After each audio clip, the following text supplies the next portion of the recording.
Welcome, dear subscribers and curious listeners of my channel. We all love the Harry Potter movies, but let's be honest, they couldn't possibly include everything J.K. Rowling so masterfully wrote into the books. Some characters ended up in the background. One of them is Professor Phileas Flitwick.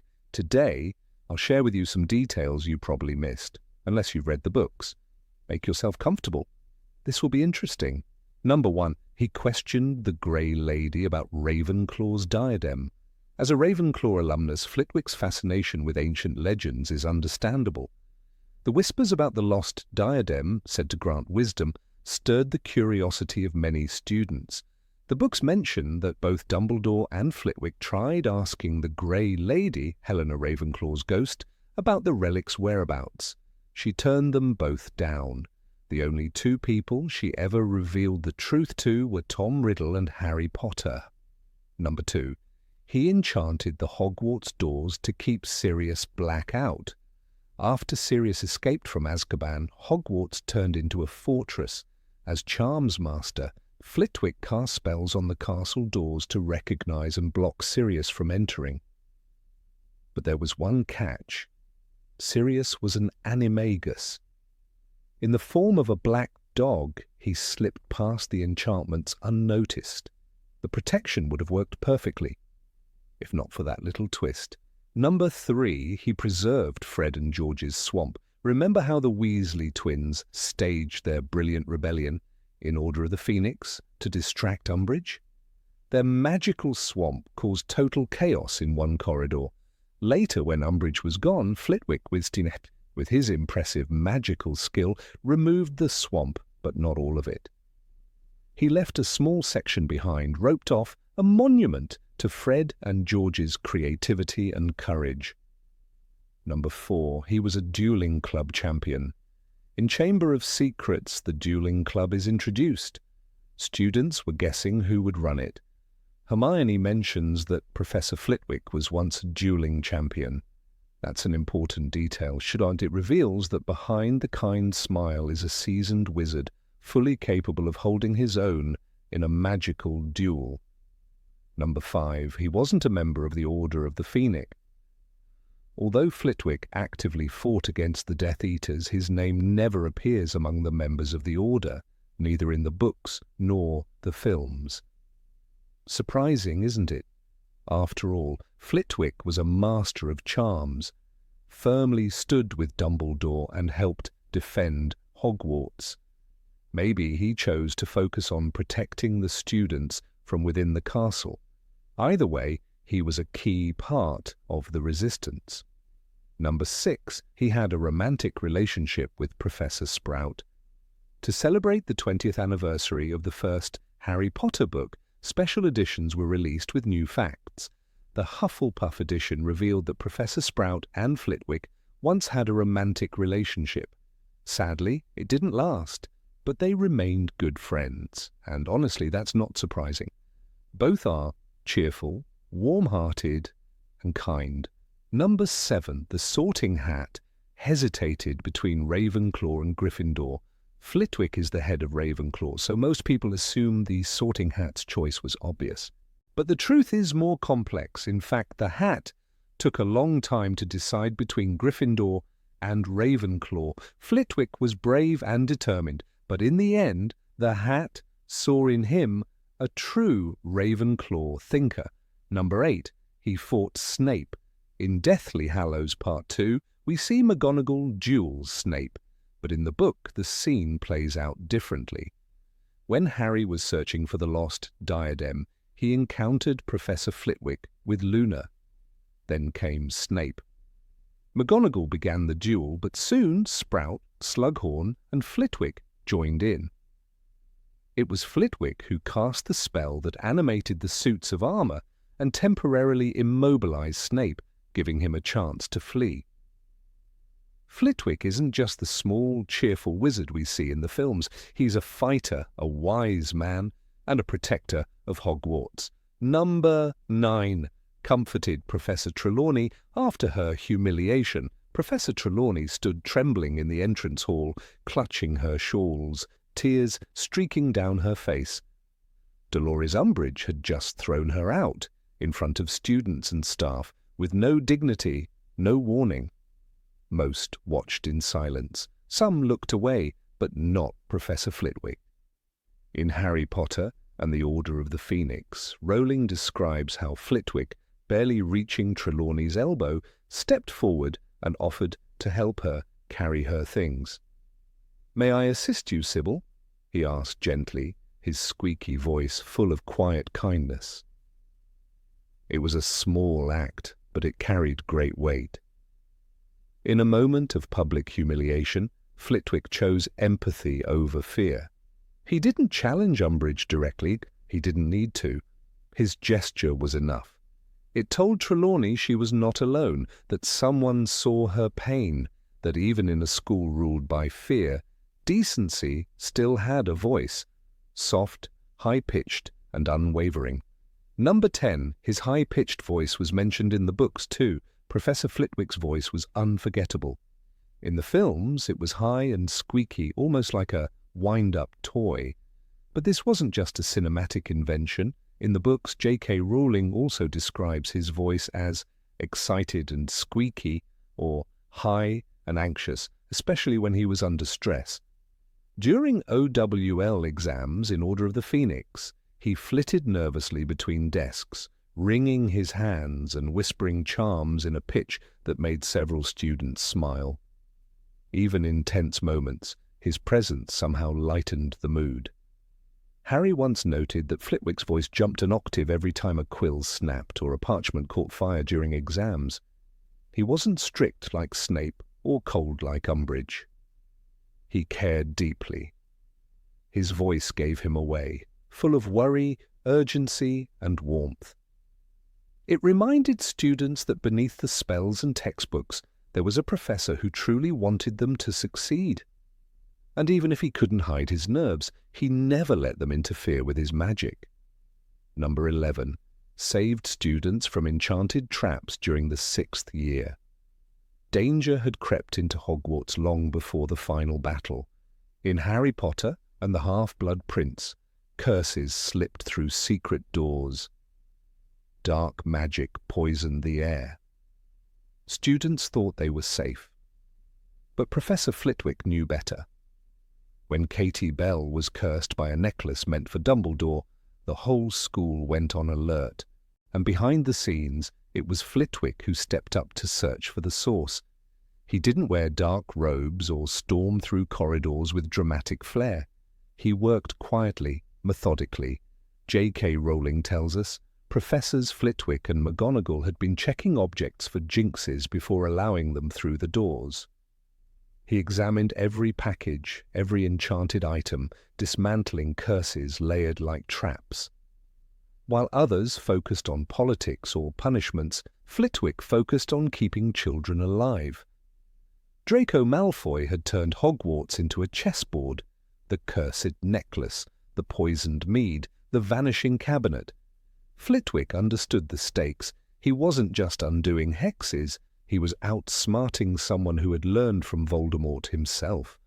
And though he was never part of the Order of the Phoenix, he risked just as much as any of its members, perhaps more. He didn't fight for headlines, he fought for safety. Once, late at night, Harry saw him in the entrance hall, scanning a stack of boxes with his wand, muttering counter-curses under his breath.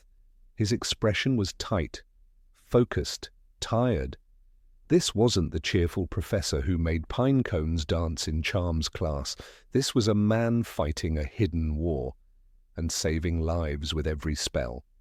Number 12 deeply mourned Dumbledore's death.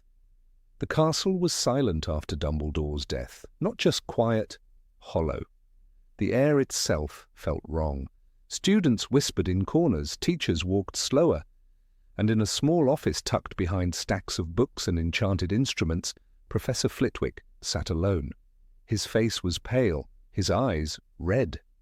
When Harry passed by his open door, he saw the charms master sitting with his head in his hands, motionless. This moment in Harry Potter and the Half-Blood Prince wasn't loud or dramatic. It didn't need to be.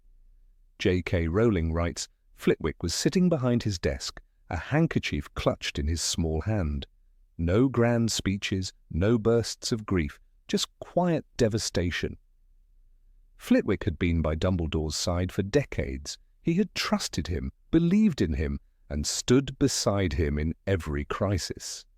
And now that anchor was gone. More than a colleague, Dumbledore had been a friend. They had shared conversations, laughter, even disagreements, always rooted in deep mutual respect. Flitwick had admired Dumbledore's mind, but he'd loved his heart. The loss wasn't professional. It was personal. And the pain was visible in every movement of the little professor, who suddenly seemed even smaller. Later, during the funeral, Flitwick stood near McGonagall and Sprout. He said nothing. He clutched his hat in both hands and bowed his head low. There was a tremble in his shoulders that no charm could hide. When the white tomb sealed shut, it wasn't just a headmaster who had been buried. It was a friend, a leader, and in Flitwick's silence, the grief of Hogwarts found its voice. Number 13 fought off giants during the Battle of Hogwarts. The Battle of Hogwarts was chaos. Spells cracked through the air like thunder. Smoke, screams and flashes of green and red lit the corridors. Amid it all, a tiny figure stood on the front lines, Professor Flitwick. Don't let his size fool you. He may have barely reached the giant's knees, but when they charged the castle walls, it was Flitwick who held the line. In Harry Potter and the Deathly Hallows, he fought with sharp precision. When a giant roared and swung its club toward the courtyard, Flitwick raised his wand and sent a shockwave of blue light that struck the creature square in the chest. It stumbled back, dazed, then toppled like a felled tree. Rowling wrote, Flitwick made a slashing movement with his wand and a giant fell backward, crashing into his own kind. That wasn't beginner's magic. That was war. He fought not with brute strength, but with brilliance. While others focused on shields and barriers, Flitwick used the environment, hurling debris, toppling staircases, animating suits of armor. His magic was fast, clean, and powerful. Each movement of his wand was like a line of music, precise and deadly. The same man who once taught first years to levitate feathers was now hurling giants across courtyards. To the students watching, it was a revelation. Flitwick wasn't just a teacher, he was a master duelist, a warrior, and a protector. The giant's roar had been terrifying, but the silence that followed its fall, broken only by Flitwick's sharp command for the next spell, was unforgettable. He had defended the very heart of Hogwarts, and he did it with elegance, courage, and a wand no taller than his own forearm. Number 14 secretly gave Harry candy after his Skeeter interview. The day the Quibbler published Harry's interview, the castle buzzed with whispers. Rita Skeeter's article had revealed the truth about Voldemort's return, a truth the Ministry desperately wanted buried. Students read it in corners of the common rooms. Some professors nodded silently, while others looked the other way. But Professor Flitwick? He chose a different path. Quiet, kind, and subtle as ever, he handed Harry a small, neatly wrapped box without saying a word. Inside were chocolate frogs. Harry recognized the packaging immediately. It wasn't much, not in size, but the meaning was loud and clear. Flitwick, Charms Master, and one of the most respected professors at Hogwarts, was showing him support. Not in public, not with grand speeches, but with a quiet gesture that said, "I believe you." Harry didn't need words. That one box spoke louder than any announcement. This moment wasn't included in the film, but in the book Harry Potter and the Order of the Phoenix, it was one of many subtle acts of loyalty. Flitwick didn't challenge Umbridge directly. He didn't protest the Ministry's lies in front of everyone, but he didn't have to. His support came in the form of sweetness. Literally. A box of chocolate frogs was his way of telling Harry, you're not alone." Later that day, as Harry unwrapped one of the frogs in the quiet of the Gryffindor common room, he found the card inside. It was Dumbledore. Somehow it felt fitting. The frog gave a little croak and tried to leap off the table. Harry smiled. For the first time in weeks, he felt something warm rise in his chest. It wasn't just chocolate, it was trust. And it came from one of the smallest professors with the biggest heart. Number 15 loved using live fairies for Christmas decorations. Professor Flitwick loved Christmas. Not just the holiday itself, but everything about the season and the music, the snow, the candles, and especially the decorations. Every year when the Great Hall began to transform into a glowing wonderland, it was Flitwick's touch that made it truly magical. He didn't settle for ordinary charms or dull garlands. He brought the magic to life, quite literally, by enchanting dozens of tiny live fairies to flit among the branches of the enormous Christmas trees. In Harry Potter and the Philosopher's Stone, J.K. Rowling writes, Flitwick had put up real fairies to decorate the Christmas trees which twinkled and fluttered around like stars. The image is unforgettable. Delicate golden lights weaving in and out of the pine branches, wings shimmering with stardust. The fairies weren't just light sources, they sang in high-pitched chimes, occasionally giggling or playfully diving through the air. They added life and joy to the already festive hall. This attention to detail said everything about Flitwick. He wasn't simply a charms master, he was an artist. His choice of live fairies wasn't for spectacle. It was to spark wonder in the eyes of his students. First years from Muggle families stood in awe, watching magic unfold like a dream. For many, this was their first taste of a magical Christmas, and Flitwick made sure it felt like home. Even among the other professors, Flitwick's decorations stood out. Professor McGonagall once commented dryly that Flitwick must have spent hours charming those fairies into behaving, but there was always a smile behind her words. He was the smallest professor at Hogwarts, yet he had the biggest holiday spirit. And when the Great Hall glowed with golden wings and laughter, it was clear Christmas at Hogwarts wouldn't be the same without him. Number 16 praised Hermione's shield charm in class. When Professor Phileas Flitwick stepped onto the dais in the charms classroom on the 3rd floor of Hogwarts, few students realized they were about to witness something that would stay with them long after the lesson ended. It had been an ordinary Tuesday afternoon. The November chill clung to the old stone walls, and the enchanted torches flickered with golden warmth. Students were bundled in their woolen robes, parchments laid out, quills ready. The topic that day was shield charms, more specifically, the practical application of Protego, a spell that many considered deceptively simple. What unfolded during that lesson, however, would become one of the most talked-about moments of the semester. Hermione Granger had always been the type to prepare days in advance. She had pored over the standard book of spells, grade 4, consulted additional footnotes in magical defensive theory, and even scribbled a few lines from jinxes for the jinxed in the margins of her notes. To her, spellcasting was as much about theory as it was about wand work. That day, she sat in her usual place, 2nd row from the front, slightly to the left, where she had the best view of Professor Flitwick's demonstrations.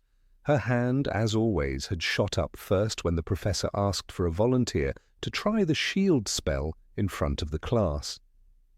"Miss Granger," Flitwick had said, smiling beneath his tidy moustache. I expected no less. There was a trace of affection in his voice. He had seen her blossom from a bright-eyed first year who once accidentally knocked over a shelf of pixie cages into a formidable witch who now stood among the best in her year. That day, Flitwick had selected Seamus Finnegan as her dueling partner, a good-natured Gryffindor with a penchant for spells that exploded more than they defended. They stood 10 feet apart, wands at the ready. Seamus went first, casting a stinging hex with surprising precision. The yellow bolt sped toward Hermione like a wasp of pure magic. She did not flinch. Her wand moved in a fluid arc, her voice clear and resonant. "Protego!" A shimmering, translucent shield flared into existence before her, stopping the hex mid-air. The charm did not merely deflect, it absorbed, stabilized, and dissolved the magic in a quiet hum. It was elegant, controlled, perfect. A hush fell over the room. Then Flitwick clapped. "Outstanding, Miss Granger," he said, his voice echoing off the vaulted ceiling. "Why, I dare say I haven't seen a shield charm that clean since some of the NEWT students last spring. Truly marvellous work." The class murmured in admiration. Ron Weasley looked stunned. Harry smiled with pride. Even Draco Malfoy narrowed his eyes with reluctant respect. The praise was not empty flattery. Flitwick, once a champion duelist himself and the long-time head of Ravenclaw House, was known for his high standards. He did not give compliments lightly. He had taught generations of witches and wizards, many of whom went on to prestigious careers in the ministry and beyond. For him to compare Hermione's fourth-year execution of Protego to that of advanced students nearing graduation was nothing short of remarkable. Flitwick approached her with his customary enthusiasm, nearly hopping as he moved. The incantation was strong, but what truly impressed me was the intent. The shield responded to you. It didn't just block. It knew what you meant it to do. That, Miss Granger, is advanced magical intent. Most students don't master that until their 6th year. His eyes twinkled with joy, as though he'd just discovered a rare spell in an ancient scroll. Hermione flushed a deep red, but her smile was unmistakable. She looked down at her wand as if it had suddenly become something new, something more powerful in her hand. "Thank you, Professor," she said quietly, but with a kind of restrained excitement that only she could manage. Later that evening, she would spend 2 hours in the library researching wand lore and the behavior of defensive charms under duress. The impact of that moment rippled beyond a single class. In the weeks that followed, Hermione became somewhat of a reference point for others trying to improve their spell work. Even older students began asking her for help, something that rarely happened across year boundaries. One 5th-year Hufflepuff, Susan Bones, even approached her after class. "That was brilliant, Hermione. Do you think you could show me how you cast it like that? Mine always wavers at the edges." Hermione had nodded eagerly. "It's not just the words or the wand movement," she explained, already slipping into teacher mode. "It's about what you feel when you cast it. You have to mean to protect something or someone." Those who were close to her suspected she was thinking of Harry in that moment, or perhaps of all the dangers that loomed in the background of their lives: Voldemort, Death Eaters, the uncertainty of the future. Harry himself noticed the difference. In one of their Defense Against the Dark Arts sessions with Professor Lupin, he had leaned over and whispered, "Your Protego is brilliant. Makes mine look like I'm waving a napkin." She had rolled her eyes at that, but beamed all the same. Compliments from Harry mattered. But Flitwick had seen something deeper. In private, when asked about Hermione's performance that day, he told Professor McGonagall over tea in the staff room, "It's rare, Minerva, very rare. That kind of talent, it's not just about skill. It's about willpower, clarity, and emotional discipline. I've taught dozens of prodigies, but this one, this girl, she learns because she wants to understand. She has reverence for magic." McGonagall, always guarded with praise, nodded solemnly. "She reminds me of a young Lily Evans. Same hunger for knowledge, same stubbornness." Flitwick chuckled. "Well, if she decides to go into magical research, I dare say we'll be reading her footnotes for the next 50 years. Number 17. Tried to maintain order during Celestina Warbeck concerts. There was a peculiar energy that filled the great hall whenever Celestina Warbeck's name was mentioned. It wasn't just the shrill excitement from the girls of Gryffindor or the exaggerated eye rolls from the Slytherin lads. No, there was something else, a flutter of enthusiasm, like a warming charm cast over the student body. And in the centre of this quiet adoration stood a half-goblin professor with an impish grin and a surprisingly powerful voice, Professor Phileas Flitwick. Few at Hogwarts knew just how deeply Professor Flitwick adored music. Sure, everyone saw him bouncing with delight during the Yule Ball performances or humming absent-mindedly during exams, but only the teacher's lounge knew the full extent of his devotion to Celestina Warbeck, the singing sorceress. "She's got the voice of a unicorn," he once gushed to Professor Sprout, waving his tiny hands in the air like a conductor mid-aria. "And her use of the vibrato charm in you charmed the heart right out of me is simply revolutionary." It was during the Christmas season of Harry's 6th year at Hogwarts that Flitwick's enthusiasm for Celestina finally spilled over into his official duties. The Hogwarts choir, usually tasked with dramatic frog-accompanied renditions of classical wizarding tunes, was suddenly handed sheet music with curiously romantic lyrics. "This isn't Hedwig's hymn," muttered Seamus Finnegan, squinting at the page. "Wait, is this Celestina Warbeck?" It was indeed. Professor Flitwick had arranged for the choir to perform A Cauldron Full of Hot, Strong Love at the end of term banquet. A tribute, he called it proudly.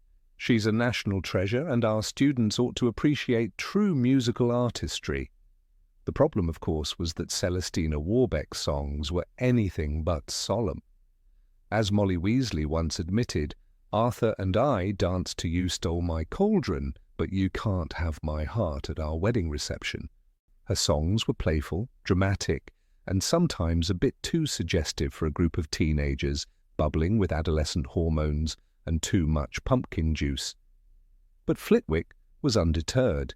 He had transfigured the stage himself, adding enchanted floating candles that pulsed to the rhythm of the music. "Discipline," he reminded the choir, "is as much a part of performance as pitch." As the choir prepared, rehearsals descended into what could only be described as chaotic hilarity. When Dennis Creevey tried to mimic Celestina's signature wand twirl, he accidentally set fire to a row of music stands. "Enthusiasm, dear boy!" Flitwick cried, quickly extinguishing the flames with a flick of his own wand. "But perhaps a bit more control?" Lavender Brown sang her lines with such theatrical drama that the entire alto section collapsed in giggles, yet Flitwick never scolded.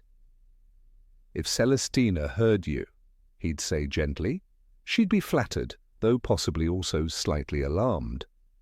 Despite the disarray, Flitwick was determined to create an atmosphere worthy of the singing sorceress. The evening of the performance, the great hall glowed with golden light. He had charmed the banners to shimmer in rhythm with the choir and set illusionary fireworks to appear during the final verse. What he couldn't charm, however, was the attention span of several hundred excitable Hogwarts students. As soon as the choir launched into "You Bewitched Me with Your Eyes," the audience began to sway and hum along. It wasn't long before Fred and George Weasley, who had snuck into the hall via one of their old secret passages, began an impromptu conga line, dragging half of Gryffindor with them. Flitwick leapt onto his conductor's podium, waving his wand furiously. "No dancing in the aisles," he squeaked, barely audible over the growing roar of laughter and applause. "Please, this is a formal performance." But the students were enchanted, not by a spell, but by sheer musical mischief. Even Professor McGonagall cracked a smile as Neville Longbottom, in a rare moment of rhythm, attempted a shimmy that ended in a knocked-over suit of armour. Still, Flitwick pressed on. "Let's go from the top," he called, ignoring the fact that the choir's tenors had scattered and the frogs had fled their little pillows. We mustn't let energy turn to anarchy. His optimism was indestructible. When a floating trumpet, enchanted by Luna Lovegood no less, began blaring out a key entirely different from the one written, Flitwick simply redirected it into a solo. Improvisation. Delightful, he cheered. Outside of Hogwarts, Flitwick had made something of a name for himself in musical circles. According to an article in the Witch Weekly, he once performed a harp duet with Celestina herself at a charity gala for St. Mungo's. A tiny man with a huge presence, Celestina said in a quote. He reminded me of a bottled firework, small, sparkly, and liable to explode with brilliance. Their brief musical friendship only intensified his love for her work. And perhaps it explained why he tried so valiantly to bring her world of polished glamour into the often unruly walls of Hogwarts. The challenge, of course, was that Hogwarts wasn't a concert hall. In Half-Blood Prince, Harry notices how loud the students are during announcements and how easily chaos breaks out in the Great Hall. So it came as no surprise that Flitwick's attempts to cultivate musical decorum were met with roaring laughter, spontaneous dancing, and at least one magical confetti explosion that covered the Ravenclaw table for days. "Honestly, Phileas," McGonagall sighed, brushing a glittery hex from her sleeve, "perhaps something more subdued next time." Flitwick merely smiled. "But they were happy, Minerva, and inspired. That's something, isn't it?" And she couldn't argue with that. Even the most cynical of students found themselves humming Celestina's melodies in the days that followed. Flitwick would catch them whistling in corridors or drumming rhythms on the desks, and he'd offer a knowing nod. "A good tune sticks," he'd say. "Number 18 assessed Fred and George's enchantment skills." In a quiet, torch-lit corridor of Hogwarts, long after the rest of the students had gone to bed, two red-haired figures leaned against the stone wall, whispering excitedly. Fred and George Weasley had just completed the most important examination of their school years, not the ordinary kind with parchment and quills, but one that truly mattered to them. The professor who had agreed to oversee this unofficial assessment, none other than Phileas Flitwick, the charms master and head of Ravenclaw House. Professor Flitwick was not one to take such private requests lightly. Despite his small stature and high-pitched voice, he held an air of authority that few dared to challenge. But Flitwick had always possessed a curious mind, particularly when it came to innovative uses of magic. And if there was one thing the Weasley twins had in abundance, it was innovation, alongside chaos and mischief. The twins had approached Flitwick weeks earlier with a simple but bold proposition. They wanted to demonstrate their enchantment skills on a selection of prototype products for their future joke shop, Weasley's Wizard Wheezes. They didn't ask for a grade or a certificate. All they wanted was an honest evaluation from a master of charms. "Professor," George had said, standing at attention while Fred leaned on a windowsill with a smirk, "we're ready to leave Hogwarts soon and start our own business." "Not exactly Gringotts-level seriousness," Fred had added with a wink, "but our kind of serious." Flitwick had raised his bushy eyebrows, intrigued. "A business, you say? And what, pray tell, does it involve?" "Controlled explosions, minor transfigurations, portable swamps," George said proudly. Flitwick had almost choked on his lemon drop, but the professor had agreed, partly out of academic curiosity, partly out of admiration for the twins' daring. Though often reprimanded by other teachers for their constant rule-breaking, Flitwick had long suspected that their mischief was more calculated than reckless, and this examination would prove it. The day of the assessment arrived on a rainy Saturday. The location, Flitwick's own classroom, cleared of desks and filled with a collection of magical testing equipment. Fred and George entered like performers arriving on stage, dragging two heavy trunks behind them, each packed with an array of strange, humming, glowing objects. "Let's begin with the skiving snack box," Fred announced, presenting a neatly divided tin containing an assortment of vividly coloured sweets. Flitwick, curious, examined one with his wand. "Each of these causes a different effect, I presume?" "Exactly," said George. "Fainting fancies, nosebleed nougat, fever fudge. Eat one side, you're sick. Eat the other, you're better." Fred popped half a nosebleed nougat into his mouth. His nose instantly gushed blood. Flitwick looked horrified for a moment, until Fred nonchalantly chewed the antidote half and wiped his nose with a grin. The bleeding stopped instantly. "Impressive charm work," Flitwick murmured, and the twins beamed. They moved on to the decoy detonators, small black orbs that, when triggered, skittered across the floor and exploded in harmless clouds of smoke. Then came the extendable ears, which Flitwick tried for himself, chuckling as he overheard Professor Snape complaining in the staff room about idiotic children and their fireworks. It was the portable swamp, however, that made Flitwick fall silent. Fred and George had saved it for last. With a flourish, they rolled out a slim scroll and unrolled it across the floor. At a whispered incantation, the scroll shimmered, and the floor flooded with marshy water, complete with reeds, croaking frogs, and a strange, damp fog that crept up the walls. The classroom had become a miniature, magical wetland. Flitwick gasped.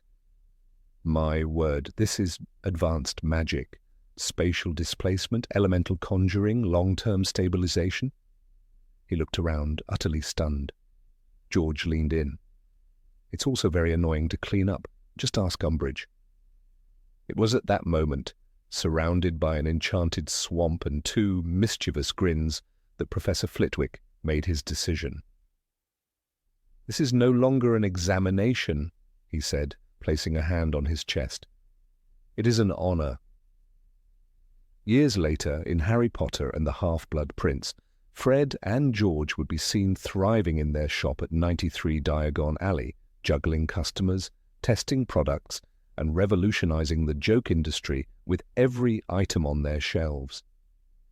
Their success wasn't built on mischief alone.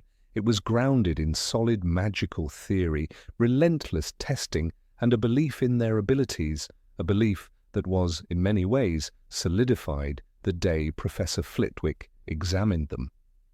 Though J.K. Rowling does not provide the full scene in the books, she does reveal glimpses of Flitwick's admiration. In Order of the Phoenix, after Fred and George dramatically exit Hogwarts on broomsticks, having sabotaged Umbridge's rule, Flitwick is reported as saying, "I could have stopped them, but I must admit the fireworks were rather impressive." That wasn't just a moment of amusement, it was respect. Flitwick, once a dueling champion and master of charm work, had seen too many students merely memorize spells. Fred and George brought magic to life. Their inventions weren't just clever, they were practical, functional, and often humorous. But beneath every punchline was discipline and skill. The twins didn't use textbooks.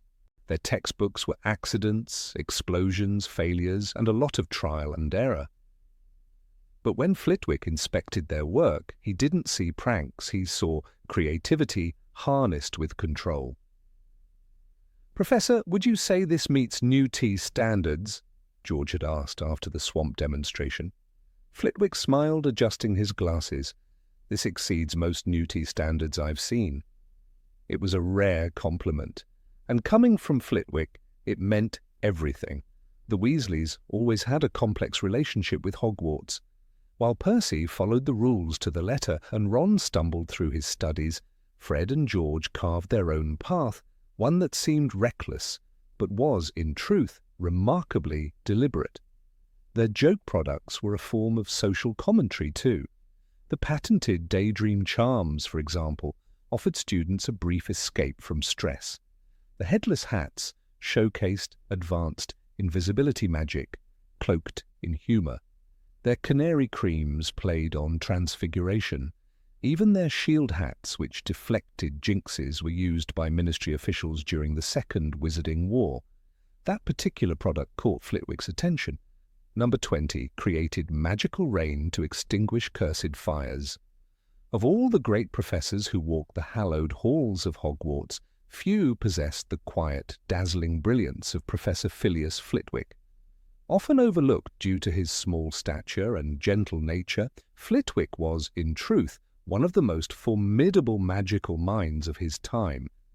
Known primarily as the Charms Master and head of Ravenclaw House, his name rarely surfaced in tales of duels or daring resistance. And yet, in the Battle of Hogwarts, when the castle itself was under siege, he unveiled a mastery that left even the most hardened Death Eaters in awe. The ability to summon a charming rain, a rare, beautiful, and devastating magical feat that few in the wizarding world could ever replicate. It wasn't the first time Phileas Flitwick had proven his expertise in charms. Before his tenure at Hogwarts, he had earned a reputation as a dueling champion, outwitting his opponents not through brute force, but with clever charm work that turned their own spells against them. But it was during the final battle, when the fate of the magical world teetered on a knife's edge, that he revealed a spell lost to time. A conjuration of rain that could extinguish not just physical flame, but the cursed fire of dark magic itself. The night of the battle, the sky over Hogwarts was already cracked with lightning, the wind howling through the forbidden forest like a scream of war. Inside the castle, students and professors scrambled to defend the corridors. The room of requirement had opened its secret passages, and allies poured in. In the great hall, Flitwick stood alongside Professors McGonagall and Sprout, coordinating the defences. When the fire came, it wasn't ordinary. "Fiend fire," someone whispered, an uncontrollable blaze summoned by dark magic, capable of destroying even Horcruxes. It rolled down the corridors like a living beast, devouring everything in its path. The spell most wizards might turn to in such a moment, Aguamenti, or the more forceful Aqua Eructo, would have been useless. Fiend fire was not mere fire. It resisted water, laughed at it, consumed it. When the cursed flames licked the edges of the Ravenclaw Tower, a few brave students tried to stop it with jets of water. Their spells sizzled out like raindrops on a volcano. The fire only grew stronger. And then Flitwick stepped forward. He said nothing at first. His wand arm rose slowly, as though greeting an old friend. He drew the tip in a sweeping arc above his head, then spun in a tight, fluid motion that sent blue and silver sparks cascading into the air. A soft humming sound filled the corridor. Those nearby turned in surprise. "What is he doing?" one of the students asked, their voice trembling. But Professor McGonagall, who had seen many wonders in her life, said only, "Watch." The corridor grew dim, not with smoke, but as if twilight had suddenly descended indoors. From the enchanted ceiling, now mirroring a magical sky of its own, dark clouds began to form. Not thunder clouds. They glowed with a soft, iridescent shimmer. Then the first drop fell. It was not heavy. It landed on the stone floor and spread out like a ripple of light. Another followed, then a dozen, and then a torrent, not just water, but glowing, whispering rain that shimmered with enchantment, each droplet humming as it touched the floor. The fiend fire hissed. For the first time it recoiled, and as the rain thickened, as the magical water fell from ceiling to floor, something incredible happened. The fire began to die. This was no ordinary weather spell. It wasn't Pluvia Enchanta, a charm known to cause localized drizzle, nor was it an alteration of Meteorologinx Recanto, which cancels existing weather enchantments. This was something else, an advanced, nearly forgotten piece of charm work. "Charming rain," Flitwick whispered to McGonagall, a technique I studied under Professor Orlan before he retired. Very few ever learn it. Fewer still can control it. In the chaos of war, Flitwick's spell brought calm. The rain did not spread wildly or flood the corridors. It followed the fire, chased it down, cornered it, and smothered it with elegance. The glowing droplets seemed to sing as they extinguished the cursed flames. Even the Death Eaters, witnessing this from the shadows, paused. Some, it was later said, lowered their wands in reluctant respect. In Harry Potter and the Deathly Hallows, this moment is only briefly mentioned. Flitwick ran past, flicking his wand, and a curtain of water fell like rain across the corridor, dousing the flames. D.H. chapter 31. But what the text barely describes in a line, those who were present would never forget. The rain was not just water. It shimmered with memory and light. It carried the scent of spring and the coolness of safety. It reminded the fighters, if only for a second, that even in war, beauty had not left them. It wasn't until later that Hermione, leafing through one of the many books salvaged from the restricted section, found a reference to Flitwick's spell. The book, Elements of Enchanted Atmospheres, described a charm known as pluvia dulcis, the gentle rain, an advanced magical construct requiring not just wand work, but emotion, intention, and exceptional control. The caster must not merely summon water, it read, but infuse each drop with purpose. To douse evil, the rain must carry resistance. To calm pain, the rain must carry comfort. Professor Flitwick, it seemed, had done just that, and it wasn't the first time he'd used emotional magic. Students in his charms class often noted how his teaching style was less about repetition and more about understanding the why behind a charm. One movement is not enough, he would say. You must believe in the change you wish to cause. His personal wand, a small, supple piece of cherry wood with a unicorn hair core, responded best not to force, but to precision. It was a wand for an artist, not a warrior. But on the night of the battle, he was both. Some say that the spell worked because Flitwick had once known loss, that long ago during the First Wizarding War he had watched friends die in magical fires he could not extinguish. Whether true or not, his reign carried something beyond magic. It brought silence after screams. Where the cursed flames had left blackened stone, the rain left shimmer and stillness.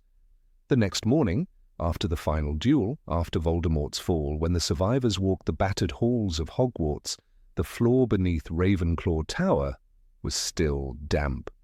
Not with water, but with magic. The charming rain had evaporated, but it had left behind a strange, soft glow on the stones. Students walking through it said they felt calm. A few even said they heard music, faint and distant, like the echo of a lullaby. Years later, Flitwick never spoke much of that spell. When asked, he would smile gently and say, "It was an old trick, nothing more." But McGonagall would sometimes remind the younger professors, "When you teach, remember Flitwick's reign. It saved more lives than a dozen curses could have." Even the new generation of Hogwarts students who grew up in the years of peace told stories about the magical rain. Some called it the Rain of Hope. Others whispered that it was a spell so rare that it only worked once, born from the heart of a man who refused to let darkness take his school. And so, among all the grand moments of the Battle of Hogwarts, the bravery of Neville Longbottom, the courage of Molly Weasley, the sacrifice of Fred, the duel between Harry and Voldemort, there is another story, softer, but no less important. It is the story of Phileas Flitwick, the quiet master of charms, who summoned rain not from clouds but from conviction. In the Museum of Magical History, deep inside the Ministry of Magic, there is a new exhibit, Spells That Shaped the War. Alongside a shattered piece of the Elder Wand, a replica of the locket Horcrux, and the broken gargoyle from the headmaster's tower, there is a vial of enchanted water, a single droplet preserved from Flitwick's rain, still glowing faintly in its glass prison. Its label reads Pluvia Dulcis, cast by Professor Phileas Flitwick during the Battle of Hogwarts, the spell that tamed Fiendfire. Few visitors understand what it means, but those who do linger. They look at the droplet glowing softly in the dim light, and they remember a moment when magic wasn't destruction, but salvation. And as long as that rain is remembered, so too is the man who brought it down. Number 21 helped enchant protective spells over Hogwarts. Of all the professors who walked the ancient halls of Hogwarts, few were as unassuming yet powerful as Professor Phileas Flitwick. Known to his students for his cheerful demeanour and love for charms, many underestimated just how formidable a wizard he truly was. But during the rise of Lord Voldemort, when the shadows of war began to stretch toward the castle walls, it was Flitwick who quietly took his place on the front lines of magical defence, not with a wand raised in duels, but with the intricate art of protective enchantments that would shield the school from the worst of darkness.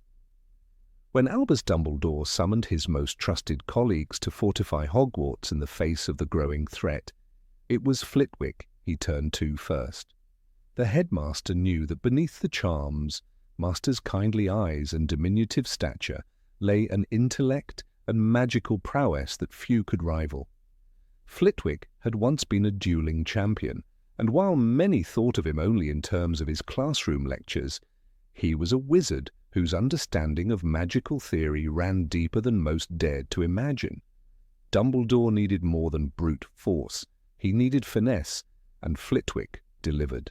By the summer of 1996, the magical protection surrounding Hogwarts had become a matter of urgent importance. Voldemort's followers, the Death Eaters, had grown bolder, and the news of the Ministry's fall was on every professor's lips. It was in this climate of fear and urgency that Flitwick began crafting new layers of spells around the castle.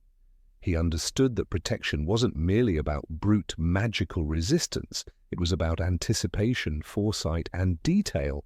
Every entry point into the school, every secret passage, every vulnerable stone wall had to be accounted for.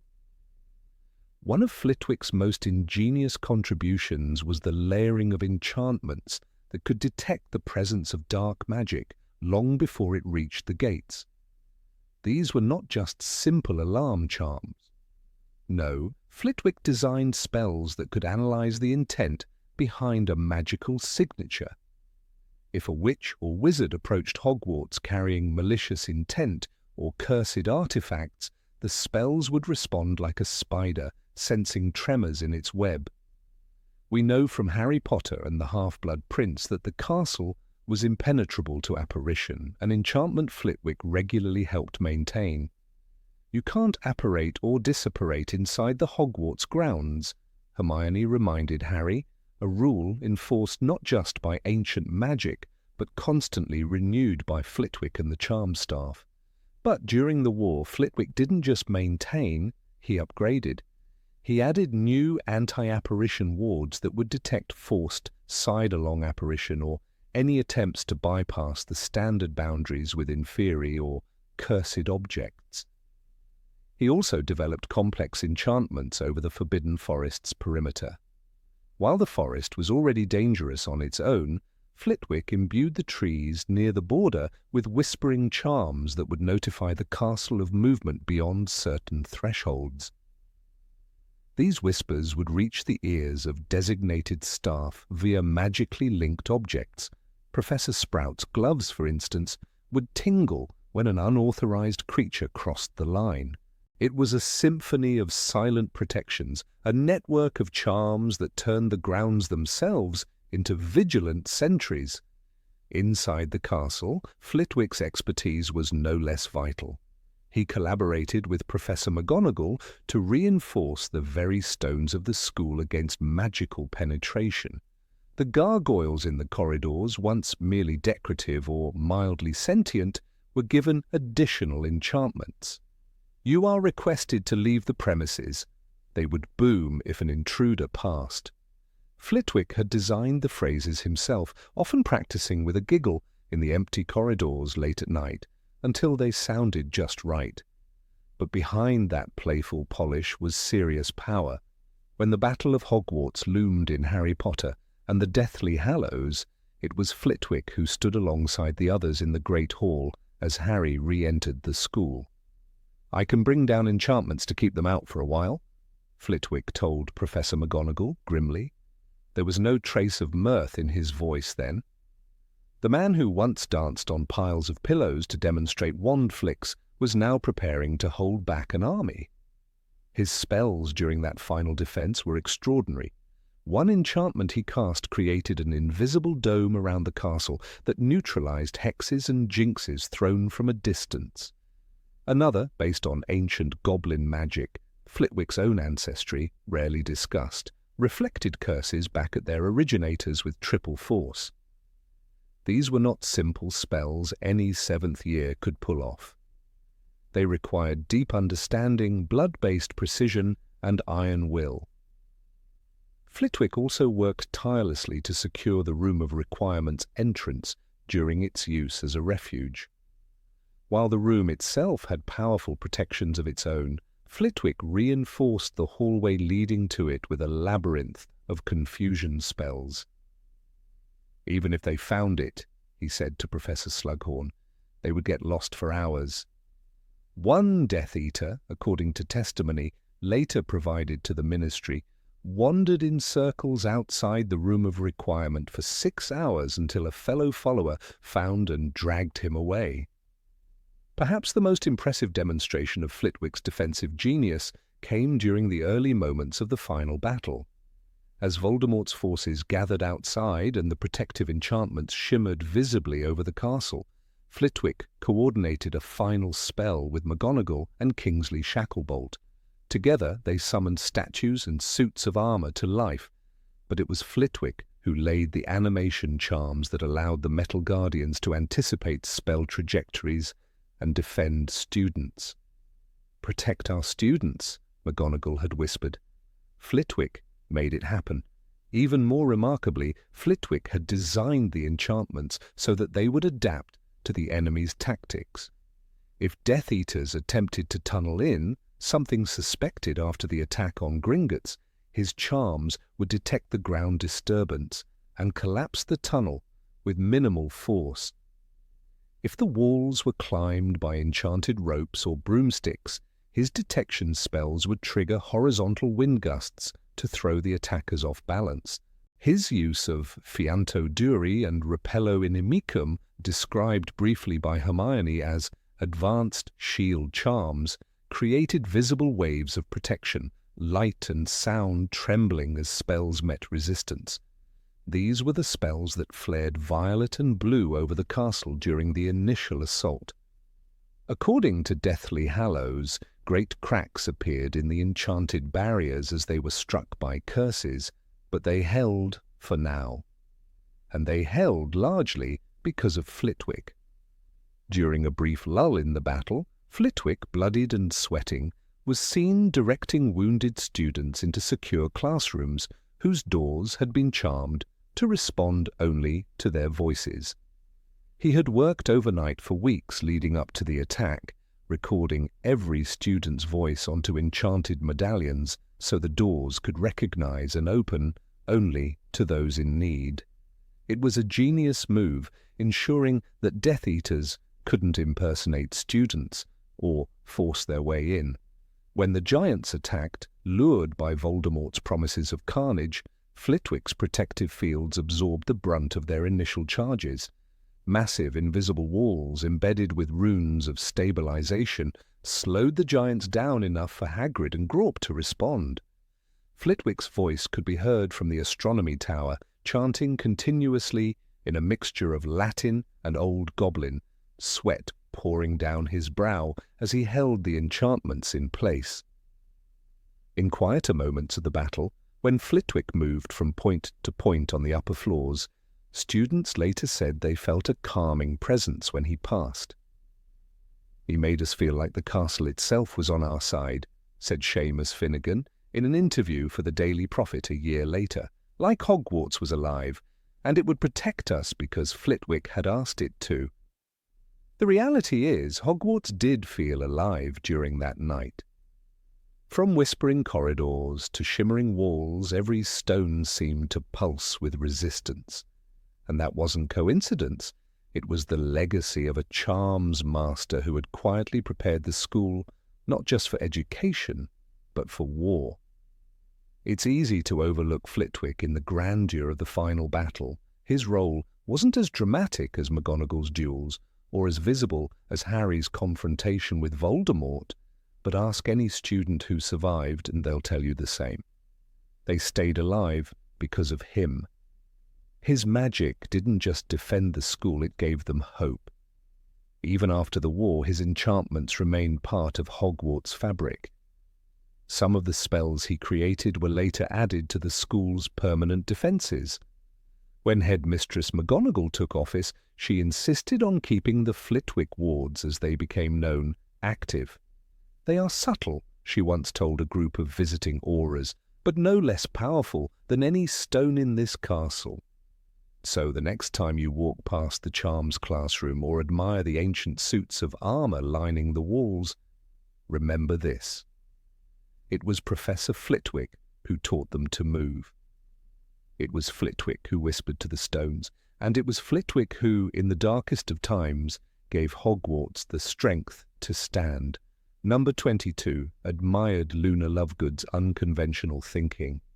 Professor Phileas Flitwick, the diminutive and brilliant charms master of Hogwarts, had always possessed a rare ability to see beyond the surface of things. In a school filled with tradition and judgment, he stood as a quiet but unwavering beacon of acceptance and understanding. He never judged students by their clothes, their families, or even their reputations.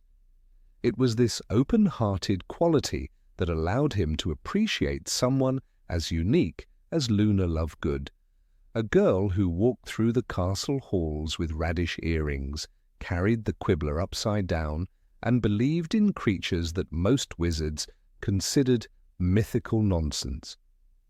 But, to Flitwick, Luna wasn't strange, she was magical in the purest sense of the word.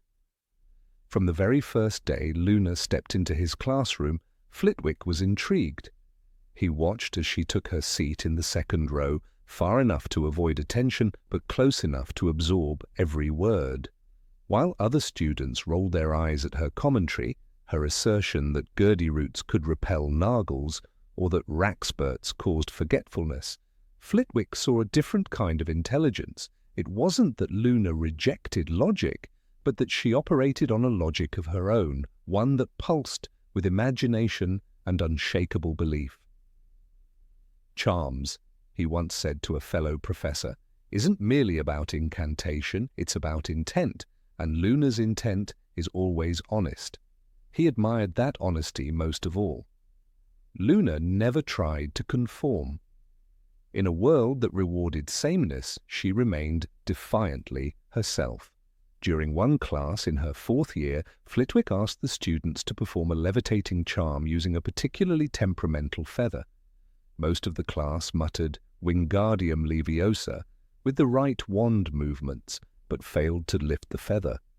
Luna, however, hummed softly as she cast the charm, an odd melody that had no magical basis. And yet her feather soared higher than anyone else's, twirling joyfully in the air like it was dancing. Flitwick had clapped his hands, eyes twinkling. "See," he beamed, "magic responds to joy. Miss Lovegood's found her rhythm." It wasn't just her flair for charm work that impressed him. It was the courage with which she approached magic and life. When the time came to form Dumbledore's army, Luna didn't hesitate. She stood beside Harry, Hermione, and Neville, not out of a desire for glory, but because she believed in doing what was right. Flitwick, though he didn't say so openly, kept a watchful eye on those who joined the secret group. He was proud, quietly, deeply proud, of students who risked detention or worse to learn spells for self-defense.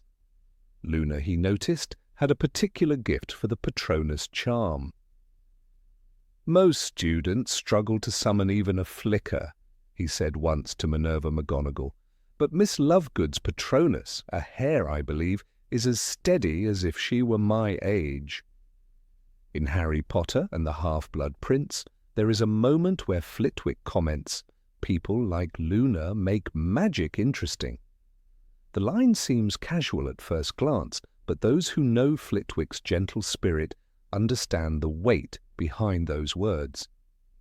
He wasn't just talking about peculiar behavior, he was speaking as a professor who had seen hundreds of students over decades and knew that true innovation in magic rarely came from the ordinary.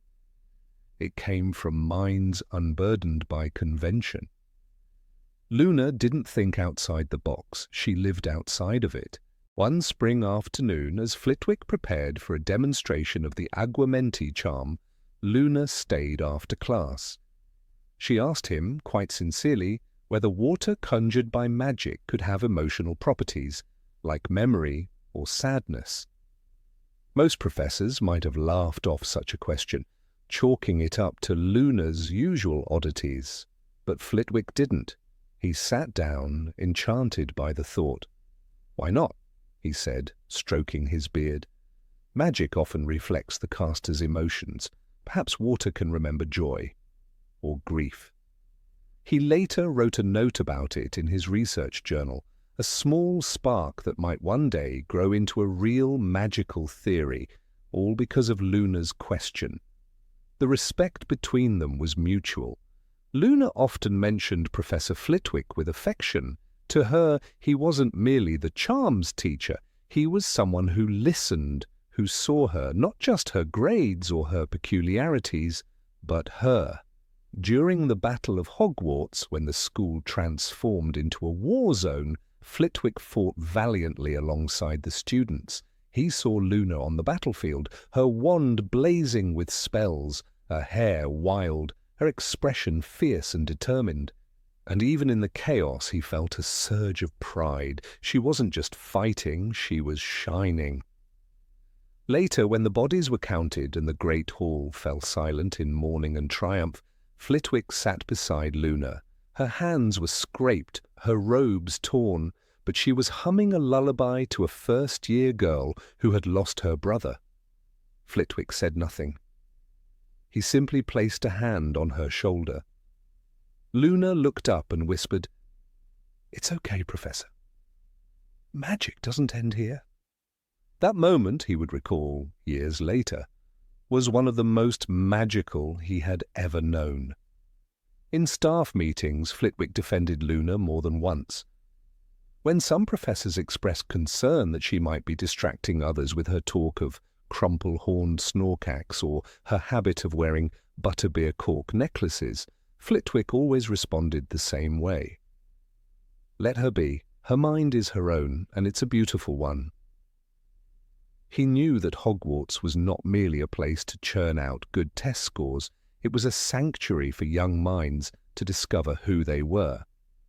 And Luna knew herself better than most adults. He remembered a time during her 5th year when Luna submitted a charm modification essay that was wildly unorthodox. It suggested reversing the polarity of a cheering charm to treat melancholy rather than instill surface-level joy. Most teachers would have marked it down for impracticality. Flitwick gave her an exceeds expectations and wrote in the margin, "Your thoughts are radical, but that's where progress begins. Never lose your courage to wonder." During one Yule Ball planning session, when students were asked to decorate the Great Hall with floating ornaments, Luna enchanted hers to change colour based on nearby emotions. It was a subtle charm, one even Flitwick hadn't considered. He asked how she managed it. She smiled and said, "I just asked the ornaments to listen." It was nonsense, technically, but they did listen. The ornaments glowed soft blues and pinks near students in love, and dimmed when someone was lonely. Flitwick was astounded. Her gift, he realized, was empathy, Magic was not a tool to her. It was a conversation, a dance, a relationship between the wizard and the world. And perhaps that was why she could do things others couldn't. She wasn't commanding magic. She was partnering with it. Flitwick had always believed in that philosophy, but Luna lived it. In her final year, Luna was kidnapped by Death Eaters and held in the Malfoy Manor. When she returned to Hogwarts, pale but unbroken, Flitwick welcomed her with a bow, not a hug. He knew she valued dignity, not pity. "Welcome home, Miss Lovegood," he said with warmth. She bowed back. "Thank you, Professor. The castle missed me, I think." Years later, long after the war, Flitwick would retire from teaching. He would be honoured with medals and awards, but when asked in interviews about his proudest achievements, he never mentioned his dueling trophies or academic papers. "Teaching Luna Lovegood," he would say with a smile. "That was a privilege. Some students teach you more than you teach them." He once wrote in a letter to Professor Sprout, "There are minds that echo textbooks, and there are minds that hum with mystery. Luna's hums like the stars."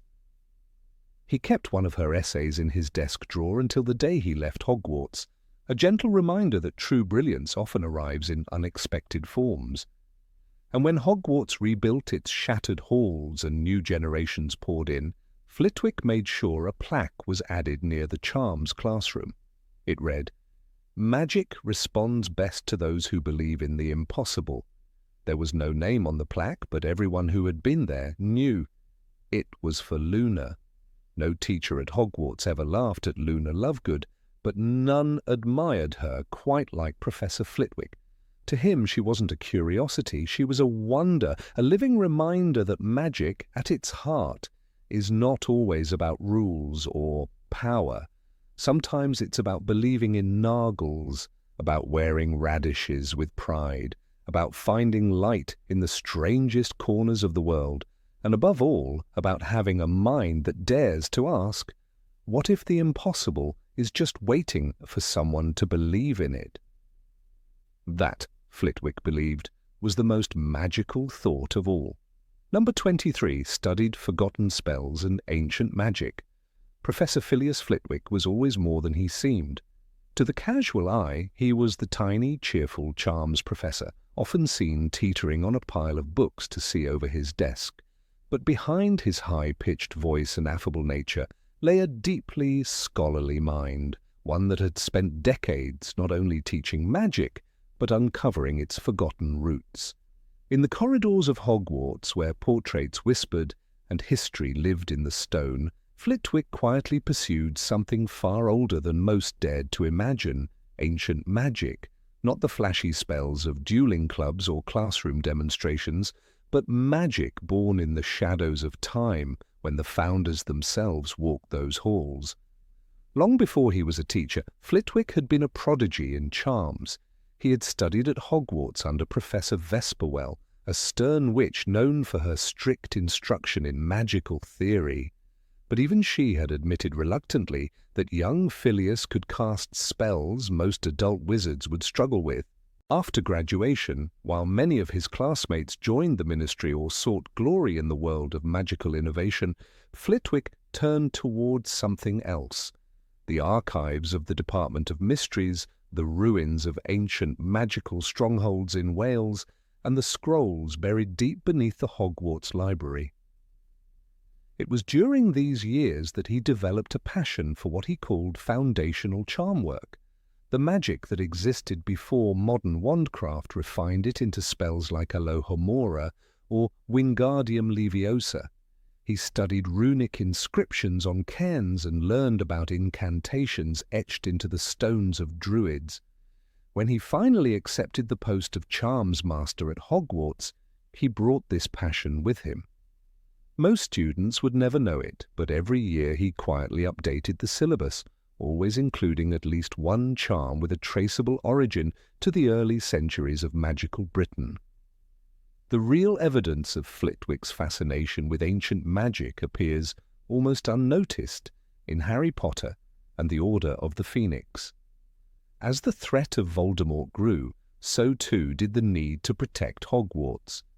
Dumbledore, always aware of the talents of his staff, allowed each professor to contribute their specialty to the castle's defences.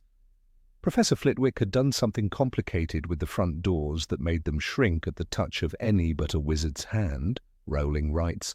But that wasn't all. In a hushed conversation with McGonagall, Flitwick mentions that he had been studying a very old protective spell, one nearly forgotten, meant to bind the very stones of the castle together in defiance of siege or decay. This spell, unrecorded in any of the commonly known books like Standard Book of Spells or Theories of Charms, was one Flitwick had uncovered during his personal study of Hogwarts' founding enchantments. Rumours swirled among the staff that he had found it hidden within the architectural plans of the founders, perhaps left by Rowena Ravenclaw herself, who was known for her command of both intelligence and magical precision. That Flitwick, a Ravenclaw alumnus, would be the one to rediscover her work felt like fate. The spell, known only in the fragments as Valum Saculorum, the Wall of Ages, was not a barrier in the traditional sense. It worked not by repelling attackers, but by drawing on the magical memory of the castle itself. Hogwarts, after all, was alive in its own way. Its staircases moved, its rooms appeared and vanished. Flitwick realized that if he could reawaken that sentience, he could persuade the castle to defend itself. He spent weeks poring over notes, testing incantations late into the night. Students passing by his classroom during those evenings would hear strange hums and resonant chants that had no place in modern wizardry. Even Severus Snape, not known for his generosity, had been overheard commenting dryly to Dumbledore that Flitwick is chanting like a druid again. Dumbledore had simply smiled. He knew that the work Flitwick was doing was crucial. Voldemort's forces were growing bolder, and the protections that served Hogwarts in the past might no longer be enough. Ancient magic, forgotten magic, had to be called back into service. One night in early spring, a few days after the Centaur Firenze took over divination, a small tremor shook the walls of the castle. Many thought it was the wind, others that Peeves had toppled a suit of armor from a high landing, but in truth it was Flitwick, finishing the final invocation of Valum Saculorum. The spell had been cast, and though it left no visible mark, those attuned to the castle's energy, like the house elves, the ghosts, and Dumbledore himself, felt the change. Hogwarts had stirred. Flitwick never boasted of his achievement. When asked about the incident by an inquisitive sixth-year Ravenclaw, he merely smiled and said, "Some stones remember, we just have to listen." But Madame Pince later told a colleague in the staff room that the restricted section had acquired a new set of runic tomes, unlabeled, unmarked, and she was certain they had something to do with Flitwick's recent activities. He had signed the borrowing ledger with a single symbol, a raven inside a spiral. What's especially remarkable is that Flitwick didn't simply restore old spells, he sought to understand their source. He believed that certain forms of magic, particularly those crafted before the invention of wands, came from an internal harmony between the wizard and the natural world. In a private conversation with Professor Sprout, overheard by a passing prefect, he once said, "Modern magic slices through the world like a knife, but the old magic, it weaves." He wasn't entirely alone in this belief. Dumbledore, too, had studied ancient spells, particularly the blood-bound protection Lily Potter gave her son. But where Dumbledore looked at love and sacrifice, Flitwick looked at structure, form, rhythm. He saw magic not just as energy, but as architecture. A properly cast charm, he insisted, was like a bridge or a cathedral, strong because of its design, not its force. That's why when war came to Hogwarts, his spells didn't flash with light, but they held. During the Battle of Hogwarts, Flitwick's mastery of this deep magic became even more evident. While others were dueling in the Great Hall or along the battlements, Flitwick moved through the castle like a conductor directing a symphony. With a flick of his wand, stones sealed themselves. With a murmur, doorways vanished. At one point, a Death Eater tried to blast through a corridor wall and was thrown back by a soundless force. Flitwick had reinforced that section with Valum Saculorum just hours earlier. Rowling writes, Professor Flitwick sent a horde of chairs at the Death Eaters, then vanished into a swirling column of flame. But behind the theatricality lay deeper spells, spells that refused to be broken. After the battle, when McGonagall inspected the damage to the castle, she found that certain areas had not just survived, they had strengthened. The foundation beneath the West Tower, always fragile, was now solid as bedrock. She knew who was responsible. What makes Flitwick's work so exceptional is that he never sought glory. He could have published books, given lectures, earned a seat in the Wizengamot as a magical historian. But he preferred the quiet study, the solitude of incantation. When a young Hermione Granger once asked him about the origins of a charm they were studying, he told her, "Magic isn't born in books, Miss Granger. It's born in silence, when no one is looking, and remembered only by those who ask." It's also worth noting that Flitwick's heritage, part goblin, gave him a unique relationship with magic that others never quite understood. Goblins, after all, do not use wands. They craft enchanted objects, runes, bindings.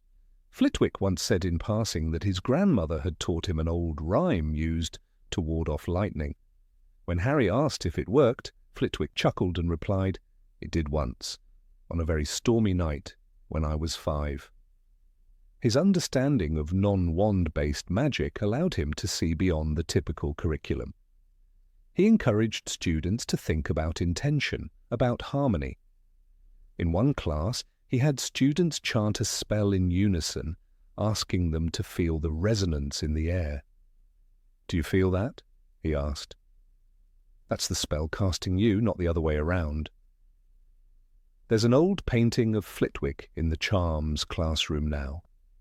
It hangs near the windows that overlook the Forbidden Forest.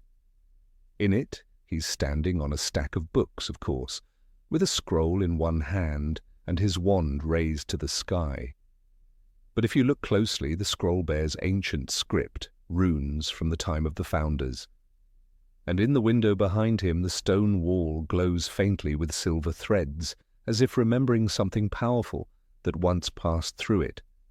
Though the wizarding world may forever remember Flitwick as the cheerful professor who taught them Accio and Silencio, the stones of Hogwarts remember him as something more, a weaver of old magic, a keeper of forgotten spells, and a protector of the castle whose roots run deeper than time itself.